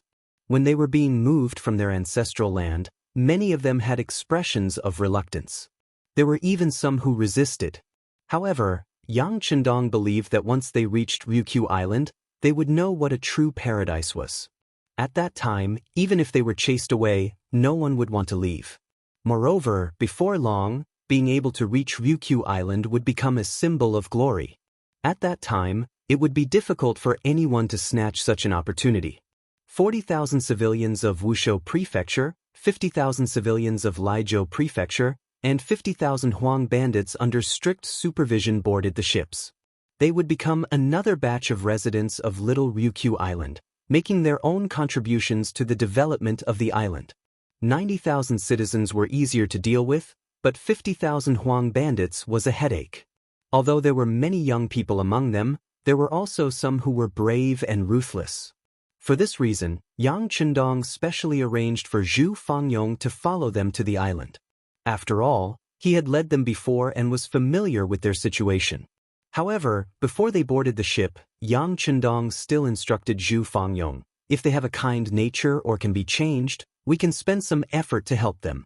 However, if they have an impure heart, we can sentence them based on their past actions. If they have committed heinous crimes, we can kill some of them. If they haven't committed heinous crimes, we can arrange for them to serve their sentences.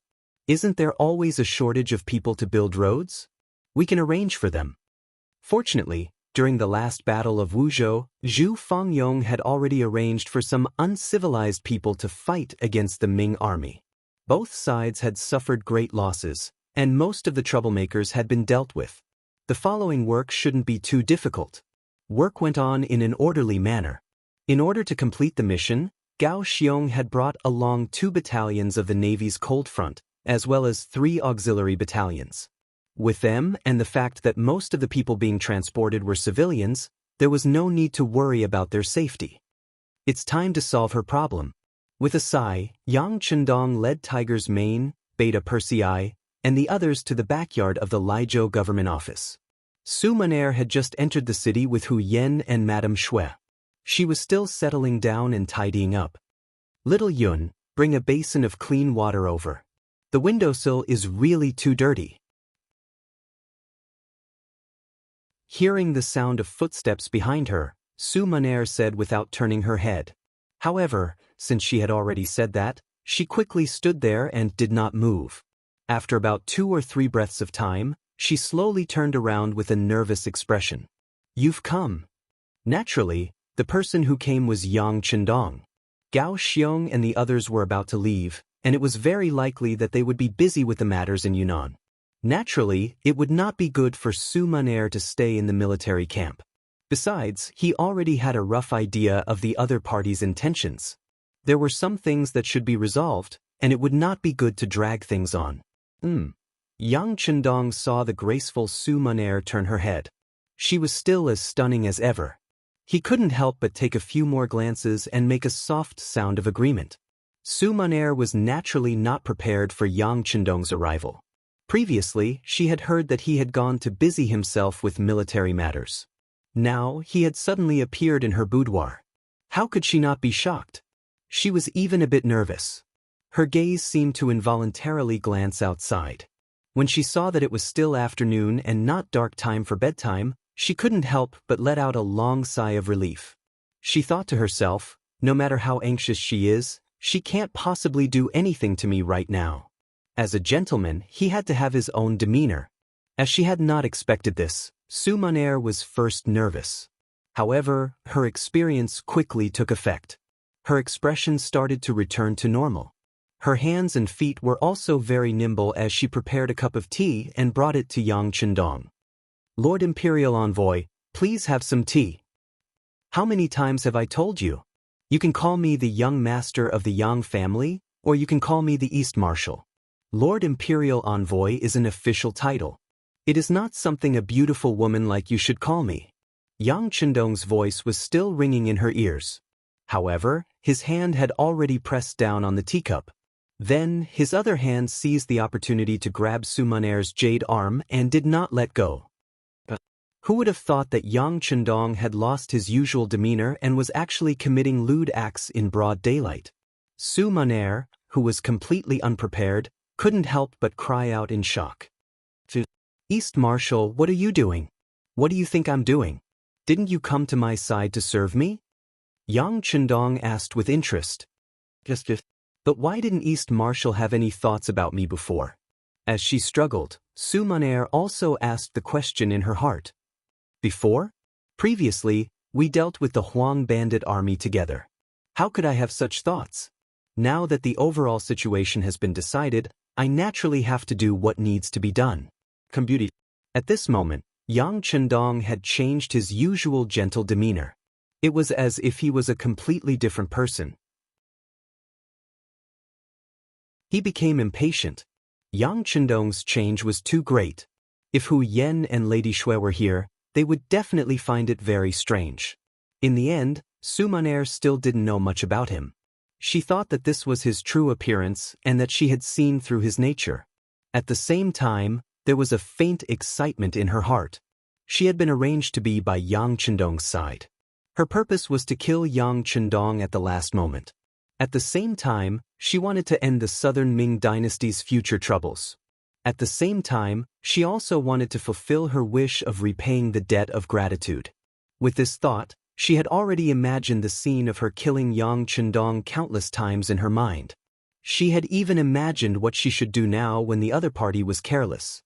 On the surface, Su Munaer appeared very nervous. However, she was very excited in her heart. She also changed her usual dignified appearance. First, she revealed a fox-like smile. Then she said, Dong Shui, don't be anxious. I'm destined to be yours. However, even if it's my first time, I have to leave a good impression. Why don't you give me some time to take a bath? This was already a form of tacit agreement. If it was any other man who heard these words, they would be overjoyed. Towards such a request, there should be nothing wrong with it. However, in front of Yang Chendong, he didn't act according to common sense. Instead, he shook his head anxiously. There's no need to take a bath. You already smell very good. I can even smell the scent coming from your body. Why don't we go directly to the bed? As he spoke, Yang Chendong actually used a little strength and hugged Su Munaer by the waist. Then, he laughed loudly and walked towards the wooden bed not far away. You are really impatient. A hint of anger flashed across Su Munaer's eyes. Then she regained her composure. Not only that, She even cooperated and stretched her arm backwards. Then she touched Yang Chendong's waist. She looked as if she was trying to cater to him. Pooh! Just as Yang Chendong was laughing loudly and feeling pleased with himself, the sharp hairpin suddenly pierced into his waist. On the hairpin was Su Maner's tightly clenched arm. At this moment, she no longer had the expression of cater to him. Instead, she was glaring angrily. Then, a look of relief appeared on her face. Plop! After being pierced by the hairpin, Yang Chendong seemed to be seriously injured. His hands suddenly became weak. Then, he threw Su Maner from his arms to the ground. Then he took a few steps back. You want to kill me? With a face full of doubt, Yang Chendong widened his eyes. It was as if he couldn't believe what was happening in front of his eyes. There's no why. It's just because you have to die. Su Maner, who had climbed up from the ground, gritted her teeth and said. Then she laughed loudly as if she had lost her mind. I didn't expect that I would really be able to complete this mission. Mission? Who gave you this mission? Could it be Zhu Qizhen from Yingzhong? Yang Chendong asked with a forceful tone. When Yang Chendong asked this question, a look of surprise flashed across Su Maner's eyes. However, when she saw the hairpin in her hand, she couldn't help but shake her head and laugh. Forget it. There's poison on my hairpin. It has already entered your body. There's no saving you.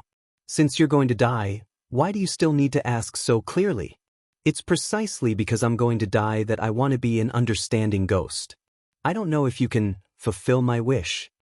As Yang Chendong staggered, he kicked over a wooden stool as he retreated.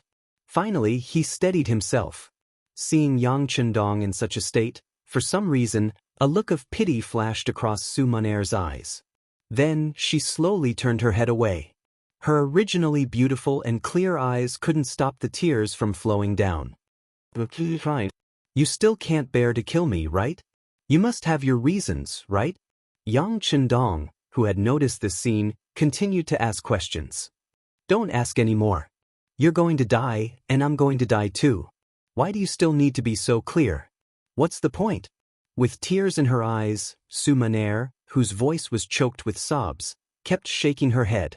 Obviously, this was a scene that she really didn't want to face. Of course there's a point. If you have no choice but to kill me, even if I die here, I can give the order not to let others make things difficult for you. In this way, although I'm going to die, you can live. Yang Hodong's tone was weak, but he still had to get to the bottom of this. Su Maner, who was crying, shook her head. I have to die. From the moment I got close to you, I was already a dead person. Even if you spare me, others won't let me off either. Why? Yang Chendong was close to roaring. It was as if he had used all the strength in his body to shout this question.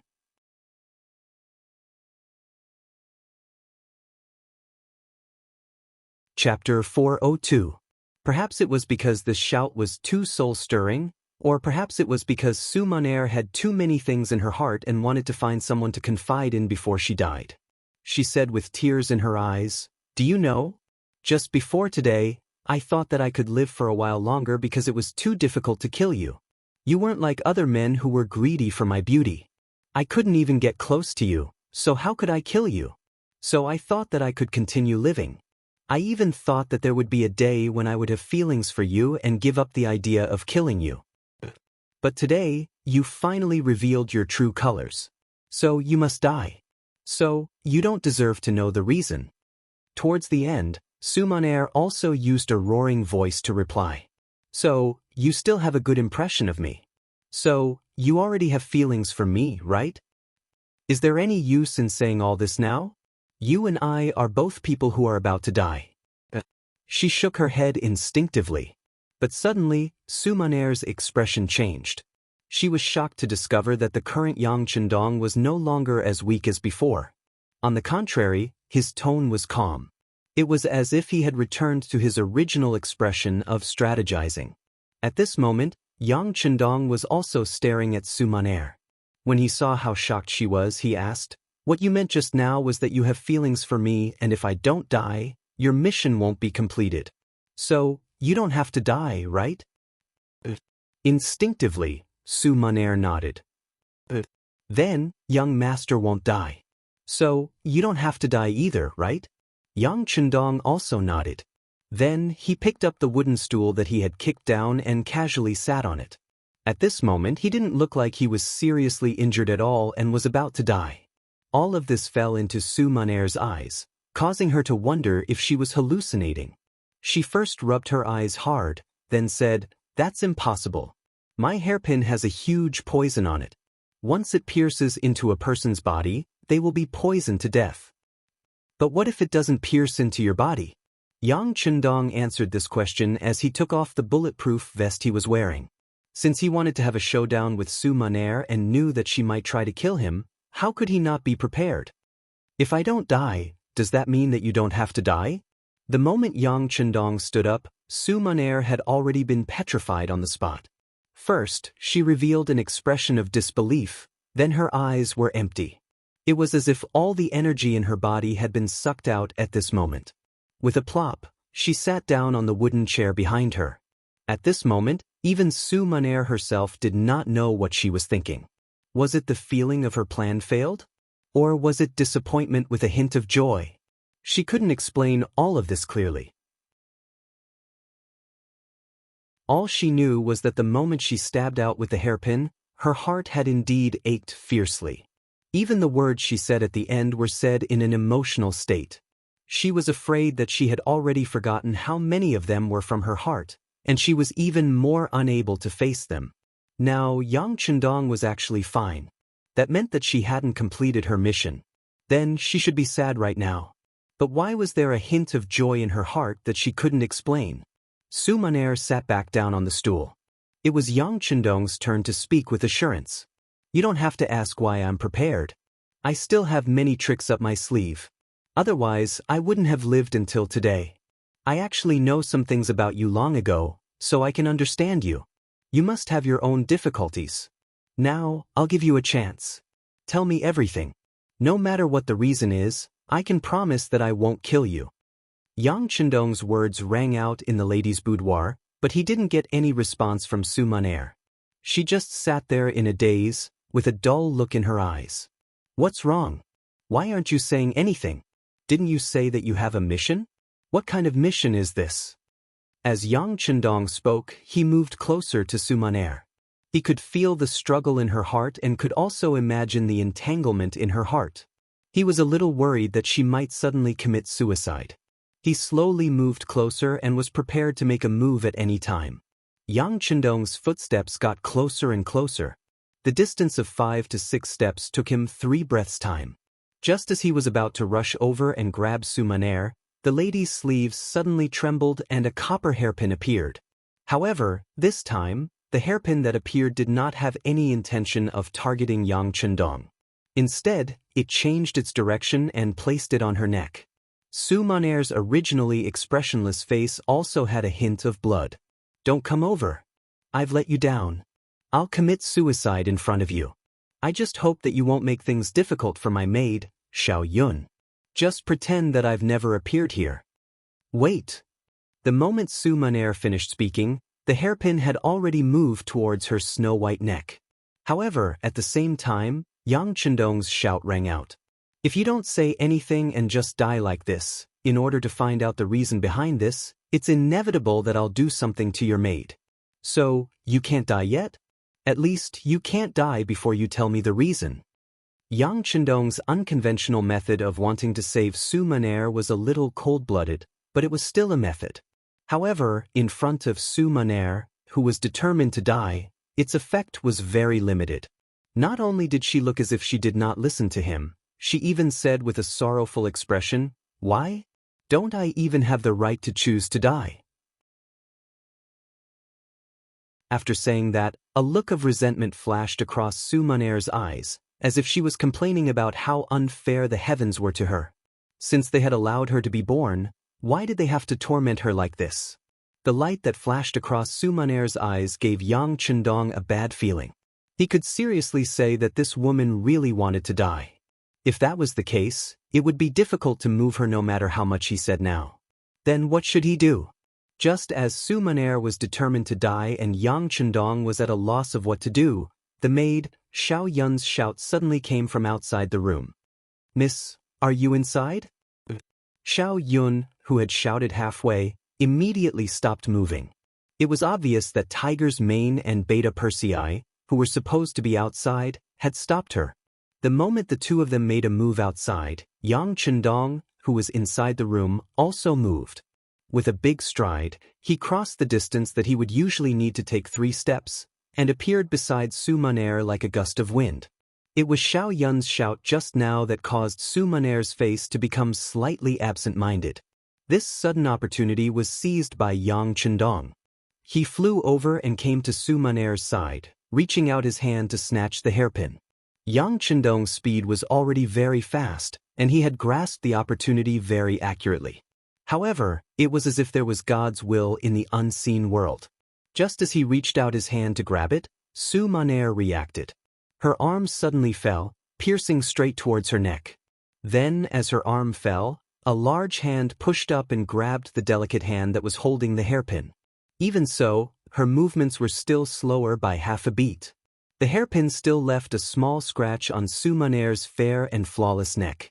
Once the scratch was made, fresh blood flowed out of her body. The moment she felt that her neck was a little cold, Su Maner stopped struggling and allowed Yang Chendong to restrain her arm. She also allowed herself to be held in his arms. "It's useless. This hairpin is also coated with a strong poison. If it comes into contact with my body, I'll definitely die." I'm going to die." With an unknown emotion, Su Maner slowly said this. Then, she raised her gaze slightly and looked at Yang Chendong's face and eyes. "I'm going to die. In the future, I won't be a threat to you.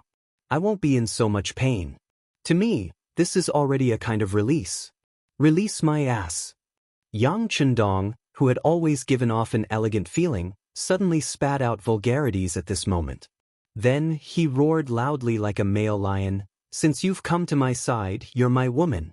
Without my consent, no one can decide whether you live or die. This includes you." "But I'm still going to die, aren't I?"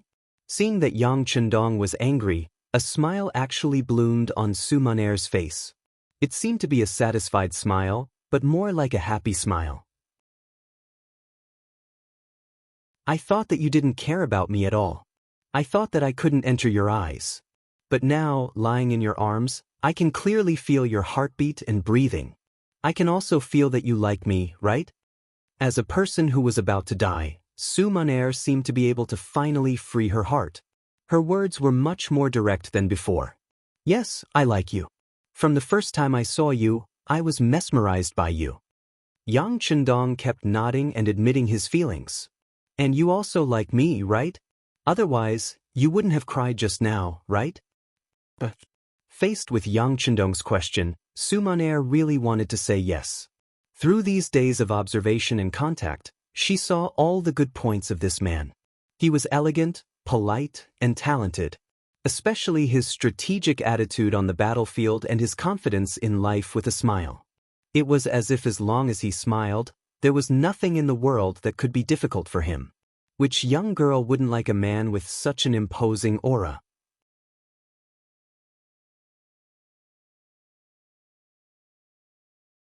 Chapter 403. Other people could like Yang Chendong, but Su Maner could not. Her background meant that her right to like had long been taken away from her. All she had to do was hide the trace of murderous intent in her heart. She had been doing her best to hide her true feelings. Even until her death, Su Maner still did not dare to admit it. Faced with Yang Chendong's question, she could only force a smile. "I'm about to die. Is this still important? Your embrace is very comfortable. I want to sleep. I'm already very happy to be able to slowly sleep here." After saying this, Su Maner slowly closed her eyes. At the same time, a drop of sparkling tear slid out from the corner of her eye. Perhaps this teardrop represented her last breath. Perhaps when it fell to the ground, she would stop breathing. "No, you can't sleep. Someone come quickly." Yang Chendong knew that if Su Maner closed her eyes and fell asleep now, she would probably never wake up again. Hence, He wanted to stop her from closing her eyes and go to sleep. His shout rang out. Tiger's mane, Beta Persei, and the servant girl, Xiao Yun, who was carried under the blanket like a little chick, rushed into the room. When the three of them saw Yang Chendong with a dark face and carrying the crying Su Maner in his arms, they stood rooted to the ground as if they had been struck by lightning. They did not know what had happened and why they had seen such a scene. Tiger's mane and Beta Persei, in particular, were actually a little anxious at this moment. This was because this was the first time they had seen such a terrifying expression on the young master's face. It was as if he was going to eat a living person. Quick, go find a doctor. Find a doctor who can treat poison. Miss Su is injured. She was hurt by the poisonous hairpin. Go quickly. Yang Chendong, who was almost shouting these words, stretched out his right index finger and pointed outside the door. Oh, Tiger's mane and Beta Persei both agreed readily and turned to leave. At this moment, a weak voice sounded in their ears. Miss should be fine. Not only did Hu Mang and Yang Er, who were about to leave, stop in their tracks, but even Yang Chendong, who looked like he wanted to eat someone, and Su Maner, who was in his arms, widened their eyes at this moment. They looked at the maid, Xiao Yun, who was about to be ignored. Noticing that everyone's gaze was on her, Xiao Yun felt a wave of panic in her heart. She actually lowered her head in fear under such gazes. Raise your head and repeat what you just said. Yang Chendong's voice suddenly rang out, rushing toward Xiao Yun's ears like thunder. Under such a shout, even Beta Persei, who had always had a thunderous voice, felt a sense of inferiority. However, no one cared about the volume of the voice at this time. Instead, they all looked at Xiao Yun, waiting for her answer. Xiao Yun was also frightened by the thunderous voice. She had no choice but to raise her head again. Using her still weak voice, she asked, "May I ask if the hairpin that injured the young miss is the one in your hands?" "That's right, what's wrong?" Yang Chendong instinctively responded, then asked in a deep voice. At this time, he didn't notice that his usual confidence had long disappeared. Now, he was just an ordinary man who was swayed by his feelings. It really is. Then there's no problem. This hairpin is not poisonous. Only that hairpin is poisonous. When she heard Yang Chendong's clear answer, Xiao Yun couldn't help but speak with joy. Not poisonous? How do you know? Yang Chendong still didn't believe her. Su Maner, who was in his arms, had a slight change in her expression, but no one paid attention to her at this time. It's like this, Xiao Yun was honest. She answered whatever Yang Chendong asked and was extremely cooperative. The hairpin that fell on the ground was given to us by someone else. It was already contaminated with a huge poison. The hairpin in your hands is slightly small, but Miss asked me to prepare it.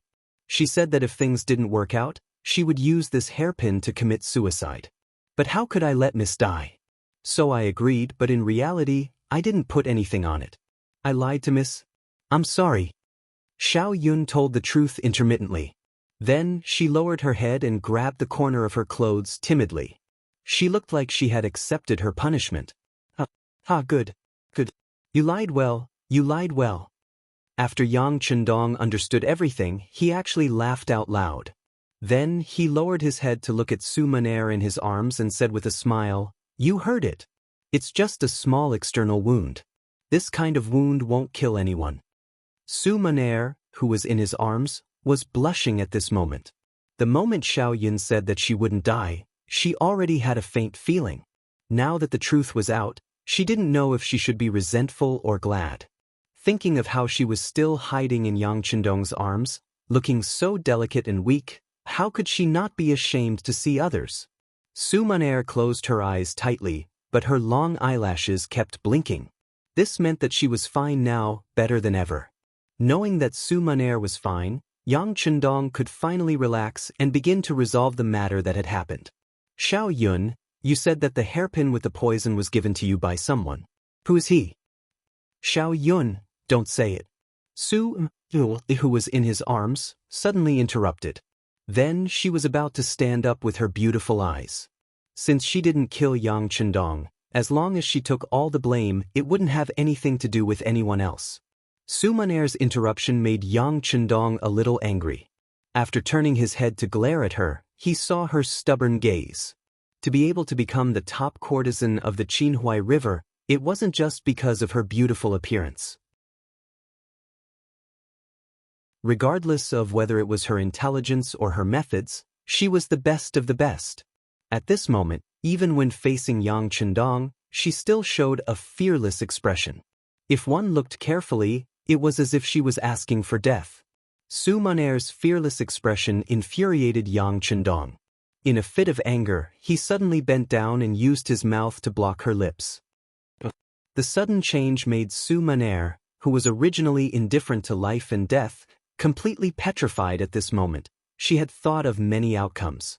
For example, she would be tortured severely, or she would be sugar-coated with sweet words. She had even thought of Yang Chendong throwing her back to intimidate the noble who secretly ordered her. Or she would be imprisoned forever and spend the rest of her life in darkness and so on.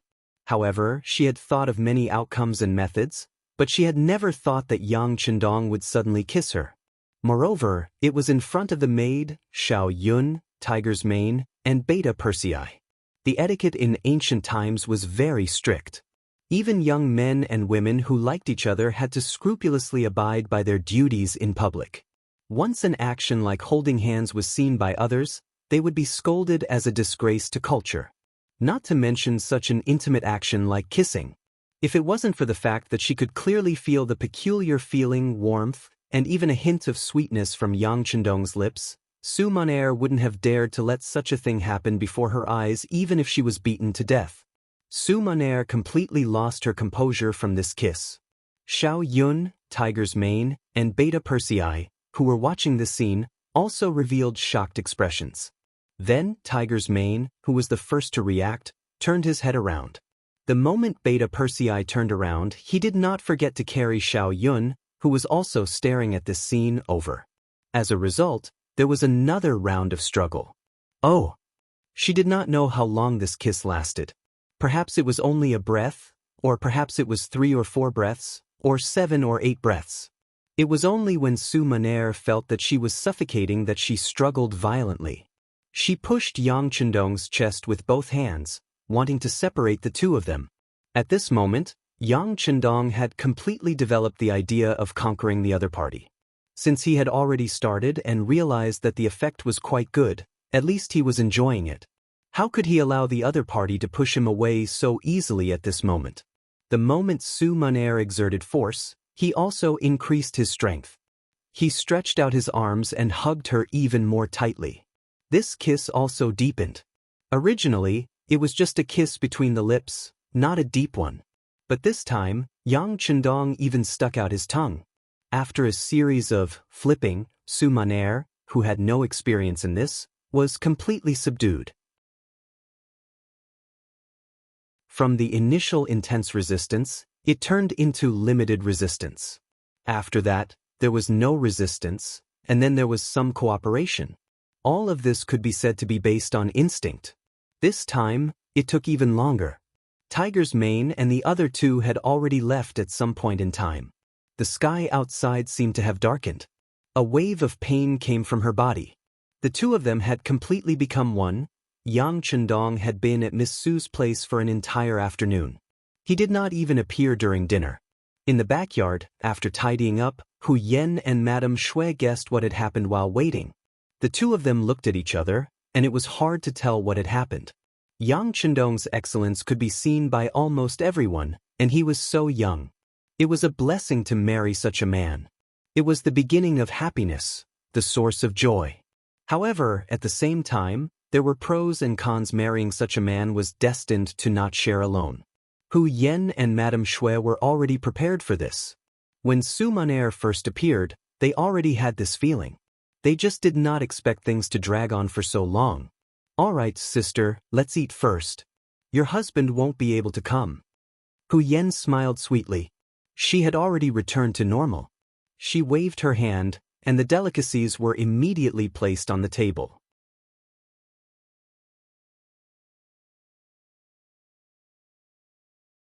Chapter 404.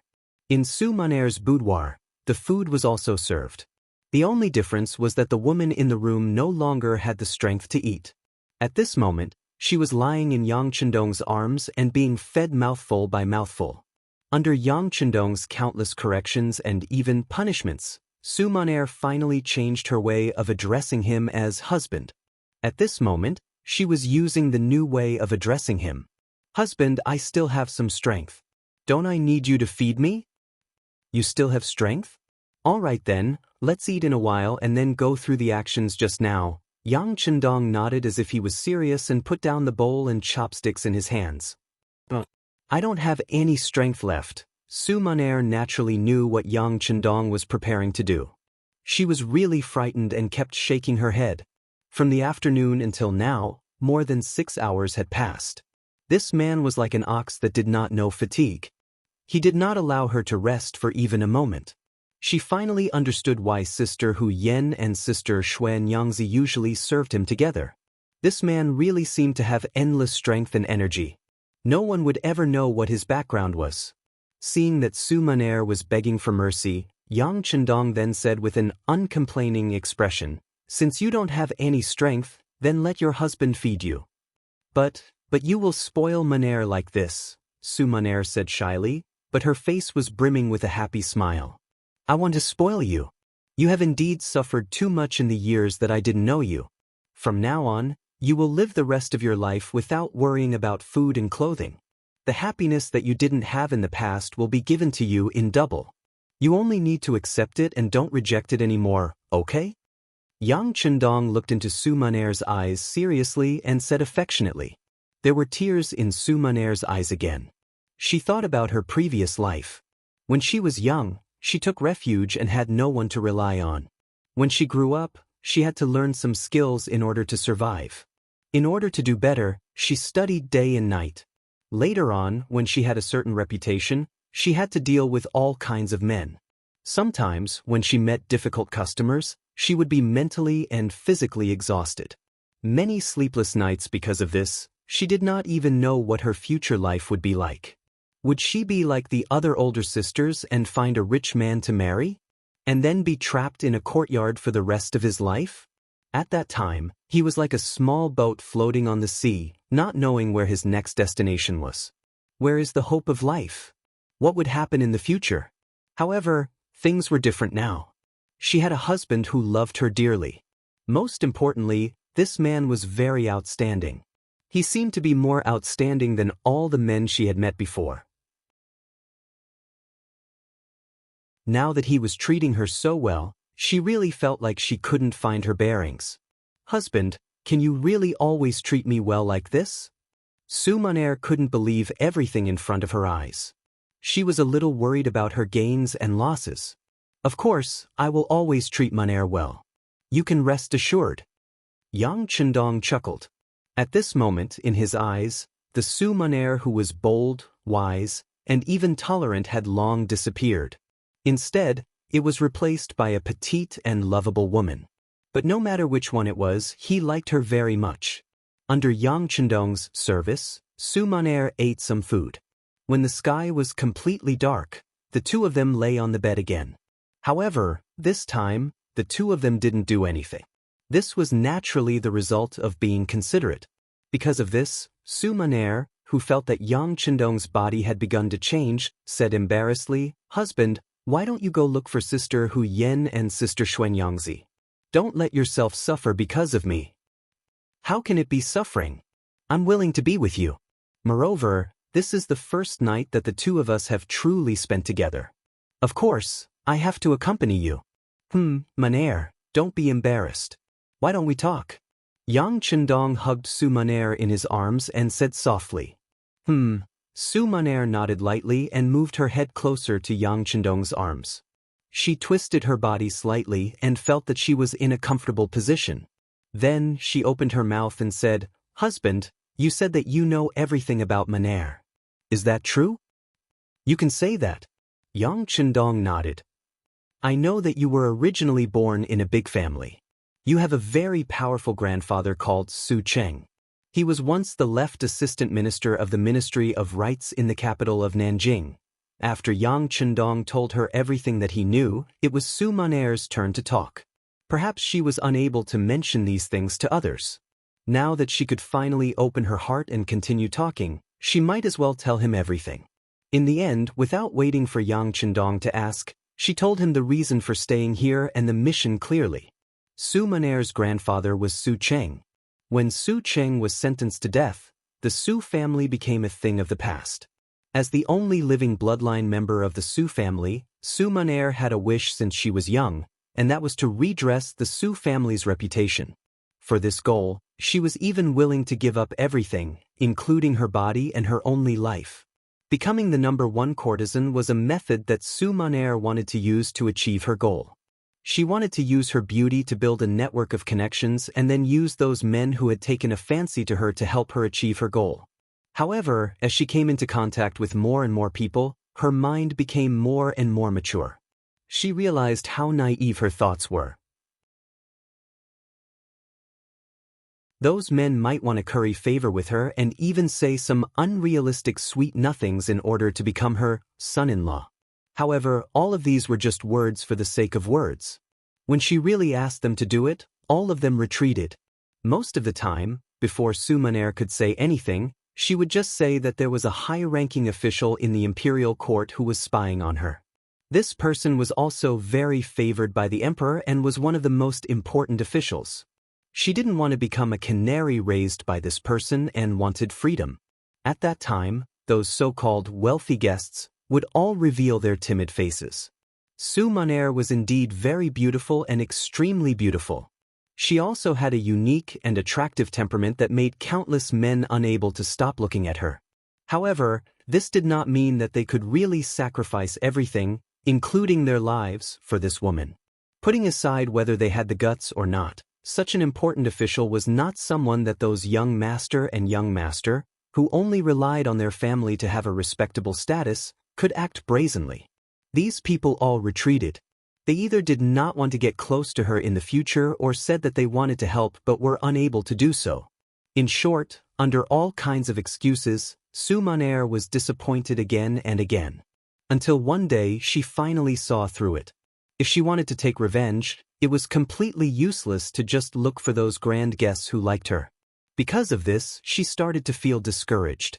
She even had the thought of leaving this place and finding a place where there was no one to live out her life alone. Suddenly, a group of mysterious people appeared and brought her to a completely unfamiliar place. Su Maner, who thought that she had been kidnapped, once thought of committing suicide to keep her chastity. The other party's leader suddenly said, "Do you want to die? Don't you want to take revenge for Su Qing?" With just one sentence, Su Maner's will to die disappeared. Then, there was a deal to complete the mission and redress the Su family's name. Who is this person? Is it Ingzong? When Yang Chendong heard this, a cold glint flashed across his eyes. Anyone who wanted to take his life would have to be prepared to be killed by him instead. No. Out of Yang Chendong's expectations, Su Maner shook her head and denied his idea. With their current relationship, Su Maner naturally would not lie to Yang Chendong. Therefore, when she said no, the sixth young master, who believed that he could see through everything, was a little surprised. Then who could it be? Could it be that it has nothing to do with Ingzong? Yang Chendong still said with some disbelief. It was not that he did not believe Su Maner, but because he believed in his own judgment. There is some connection. At least Ingzong sent someone here before. I can see that he has taken a fancy to me and wants to take me in. But ever since that person came to talk to me, the emperor did not send anyone here. I don't know if this counts as a connection. Su Maner was very smart. From this action, she managed to deduce a clue related to Ingzong Zhuqizhen. And in that case, there is indeed some connection. At least it proves that he should know about this matter. That's right, you haven't found him yet. Who is that person? I don't think his position is too low. Otherwise, you wouldn't believe that he can redress your Su family's name. Yang Chendong nodded. He agreed with Su Maner's deduction, but he was very curious about the identity of the person who took the initiative to speak up. Without making Yang Chendong wait for long, Su Maner opened her cherry lips and said, "He is Menda."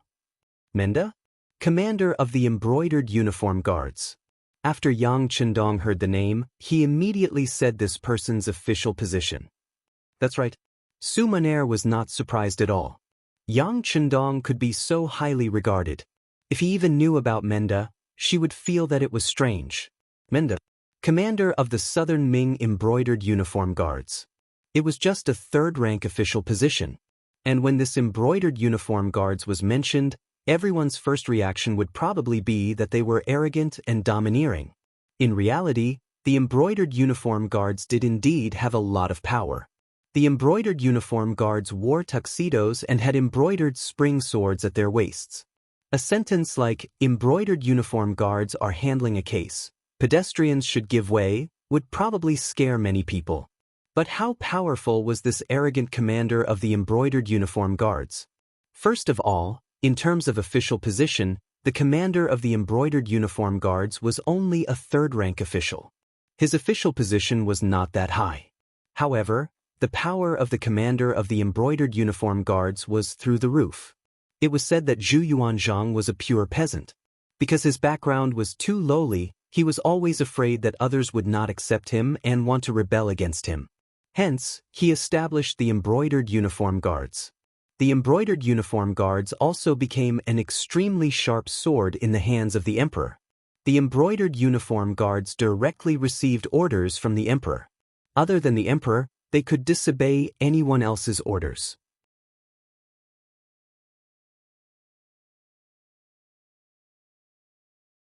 Chapter 405. The authority of the embroidered uniform guard could be said to be a combination of the Ministry of Justice, the Supreme Court, and the Imperial Censorate. They had their own jails, investigation, arrest, and interrogation rights. They directly took orders from the emperor and could arrest anyone, including relatives of the emperor, and conduct secret interrogations. No matter if you were a prime minister or a king, as long as you were targeted by the embroidered uniform guard, they would have all sorts of methods to destroy your family. At the start of the Ming dynasty, Zhu Yuanzhang's prime minister, Hu Weiyong, was extremely powerful, which made Zhu Yuanzhang wary of him.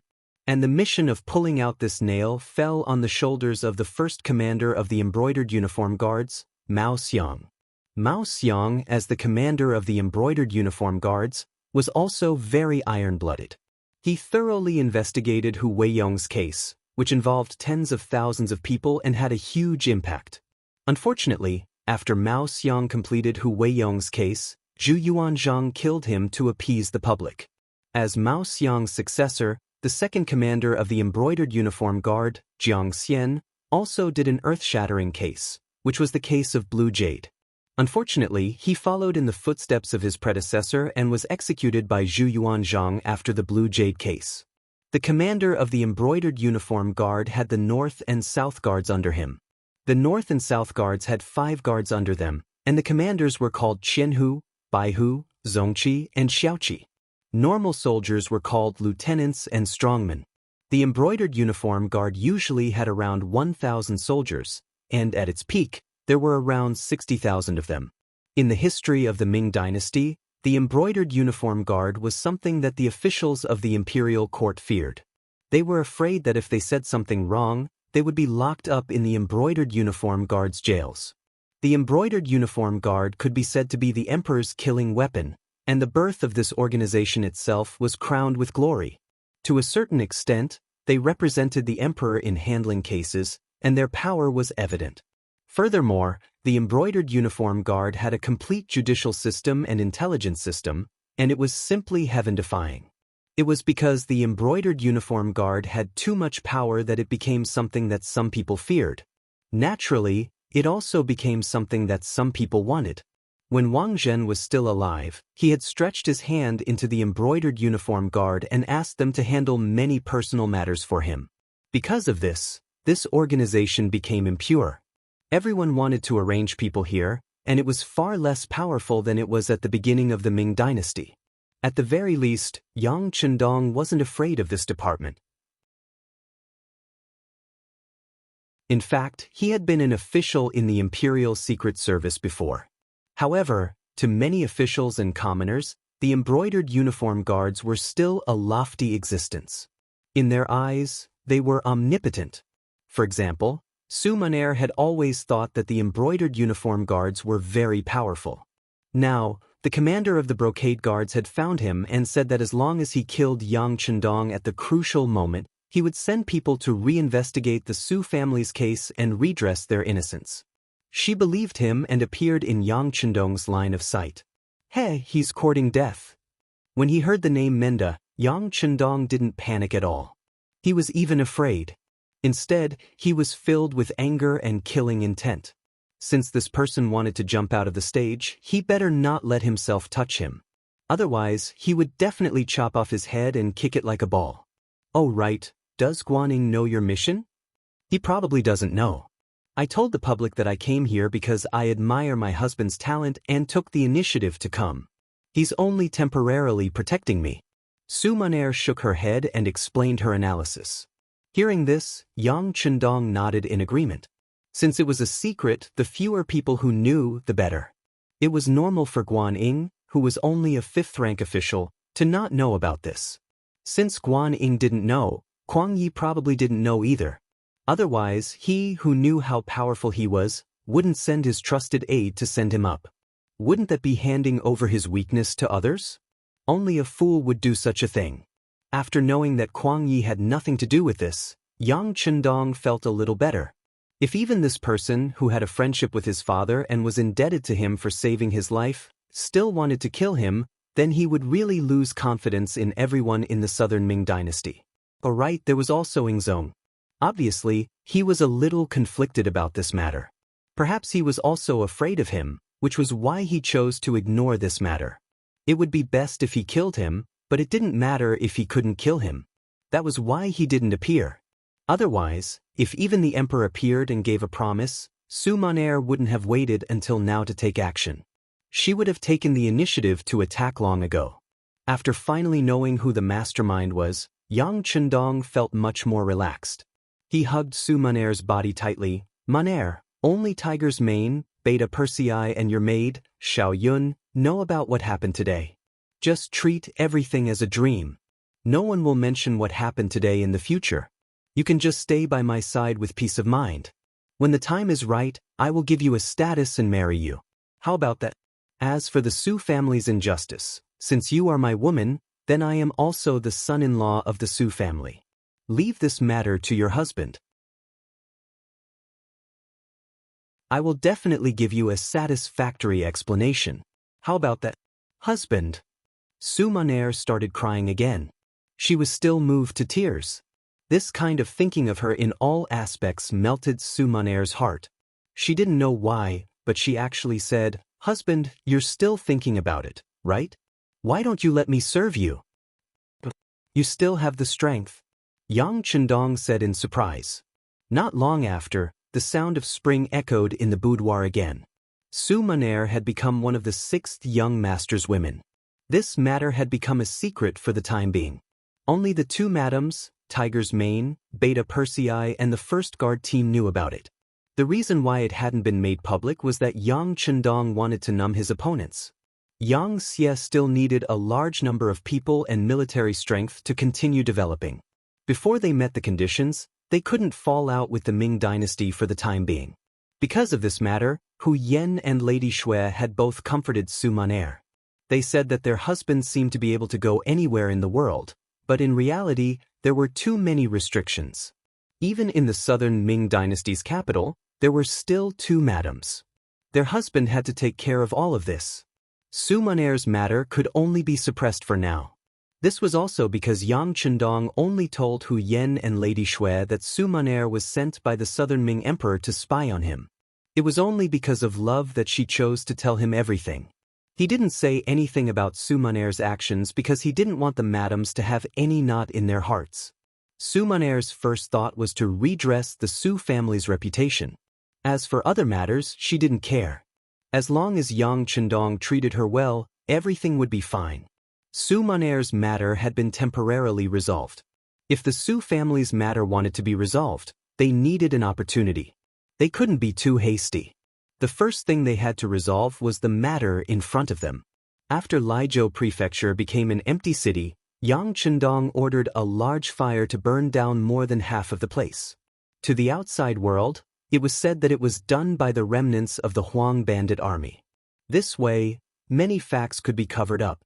For example, the disappearance of a large number of people could be considered an explanation.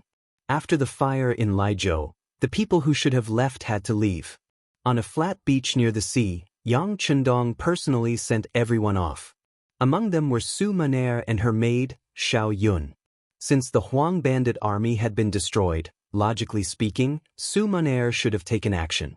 However, now that Yang Chendong was fine, this woman had to disappear. At the very least, she had to make sure that Menda couldn't find her. Based on the embroidered uniform guard's way of doing things, it didn't seem safe to leave her anywhere. In the end, they decided to send her to Xichen City. In Yang Chendong's words, it was to let her go there to relax. In addition, she could better display her abilities and capture the Xichen City military's song and dance troupe. This was an outstanding troupe that served the army. If used well, it would be of great use outside of the war. Just based on this, it was worthy of Yang Chendong's attention. To Su Maner, it was a little cruel to be separated after just being together. However, she also knew that regardless of whether it was her own matter or her husband's matter, they were all important matters. In comparison, her small matter was nothing. Su Maner agreed. She didn't cry or make a fuss. She only gave Yang Chendong a long kiss in front of Hu Yen and Lady Shui. This was also a way to declare her sovereignty, telling them that she had truly become Yang Chendong's woman. Gao Xiong and Zhu Fangyong left by boat. Yang Chendong didn't go with them to Ryukyu Island. Although he had always wanted to see the changes there, he didn't do so in the end. He knew very well that his mission hadn't been completed. Although the Huang bandit army had been eliminated, Yu Yen and Yu Lai were responsible for the Yunnan incident. Because the Great Ming Dynasty was now divided into the Northern Ming Dynasty and the Southern Ming Dynasty, many changes had occurred that were different from history. Yang Chendong wanted to interfere in Yunnan's matter and had to do so.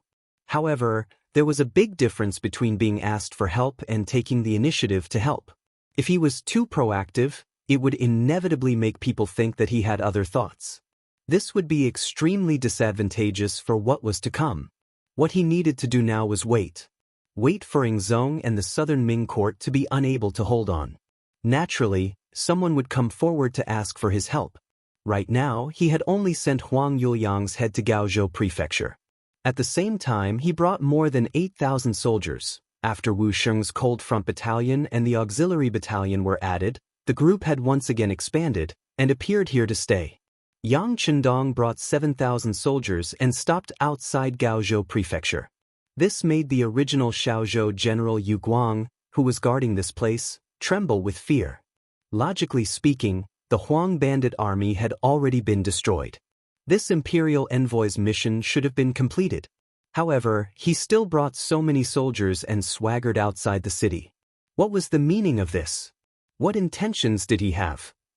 You're tuning in to the Wang Lin's Journey YouTube channel. Don't forget to subscribe and join us on this journey to catch the most captivating stories.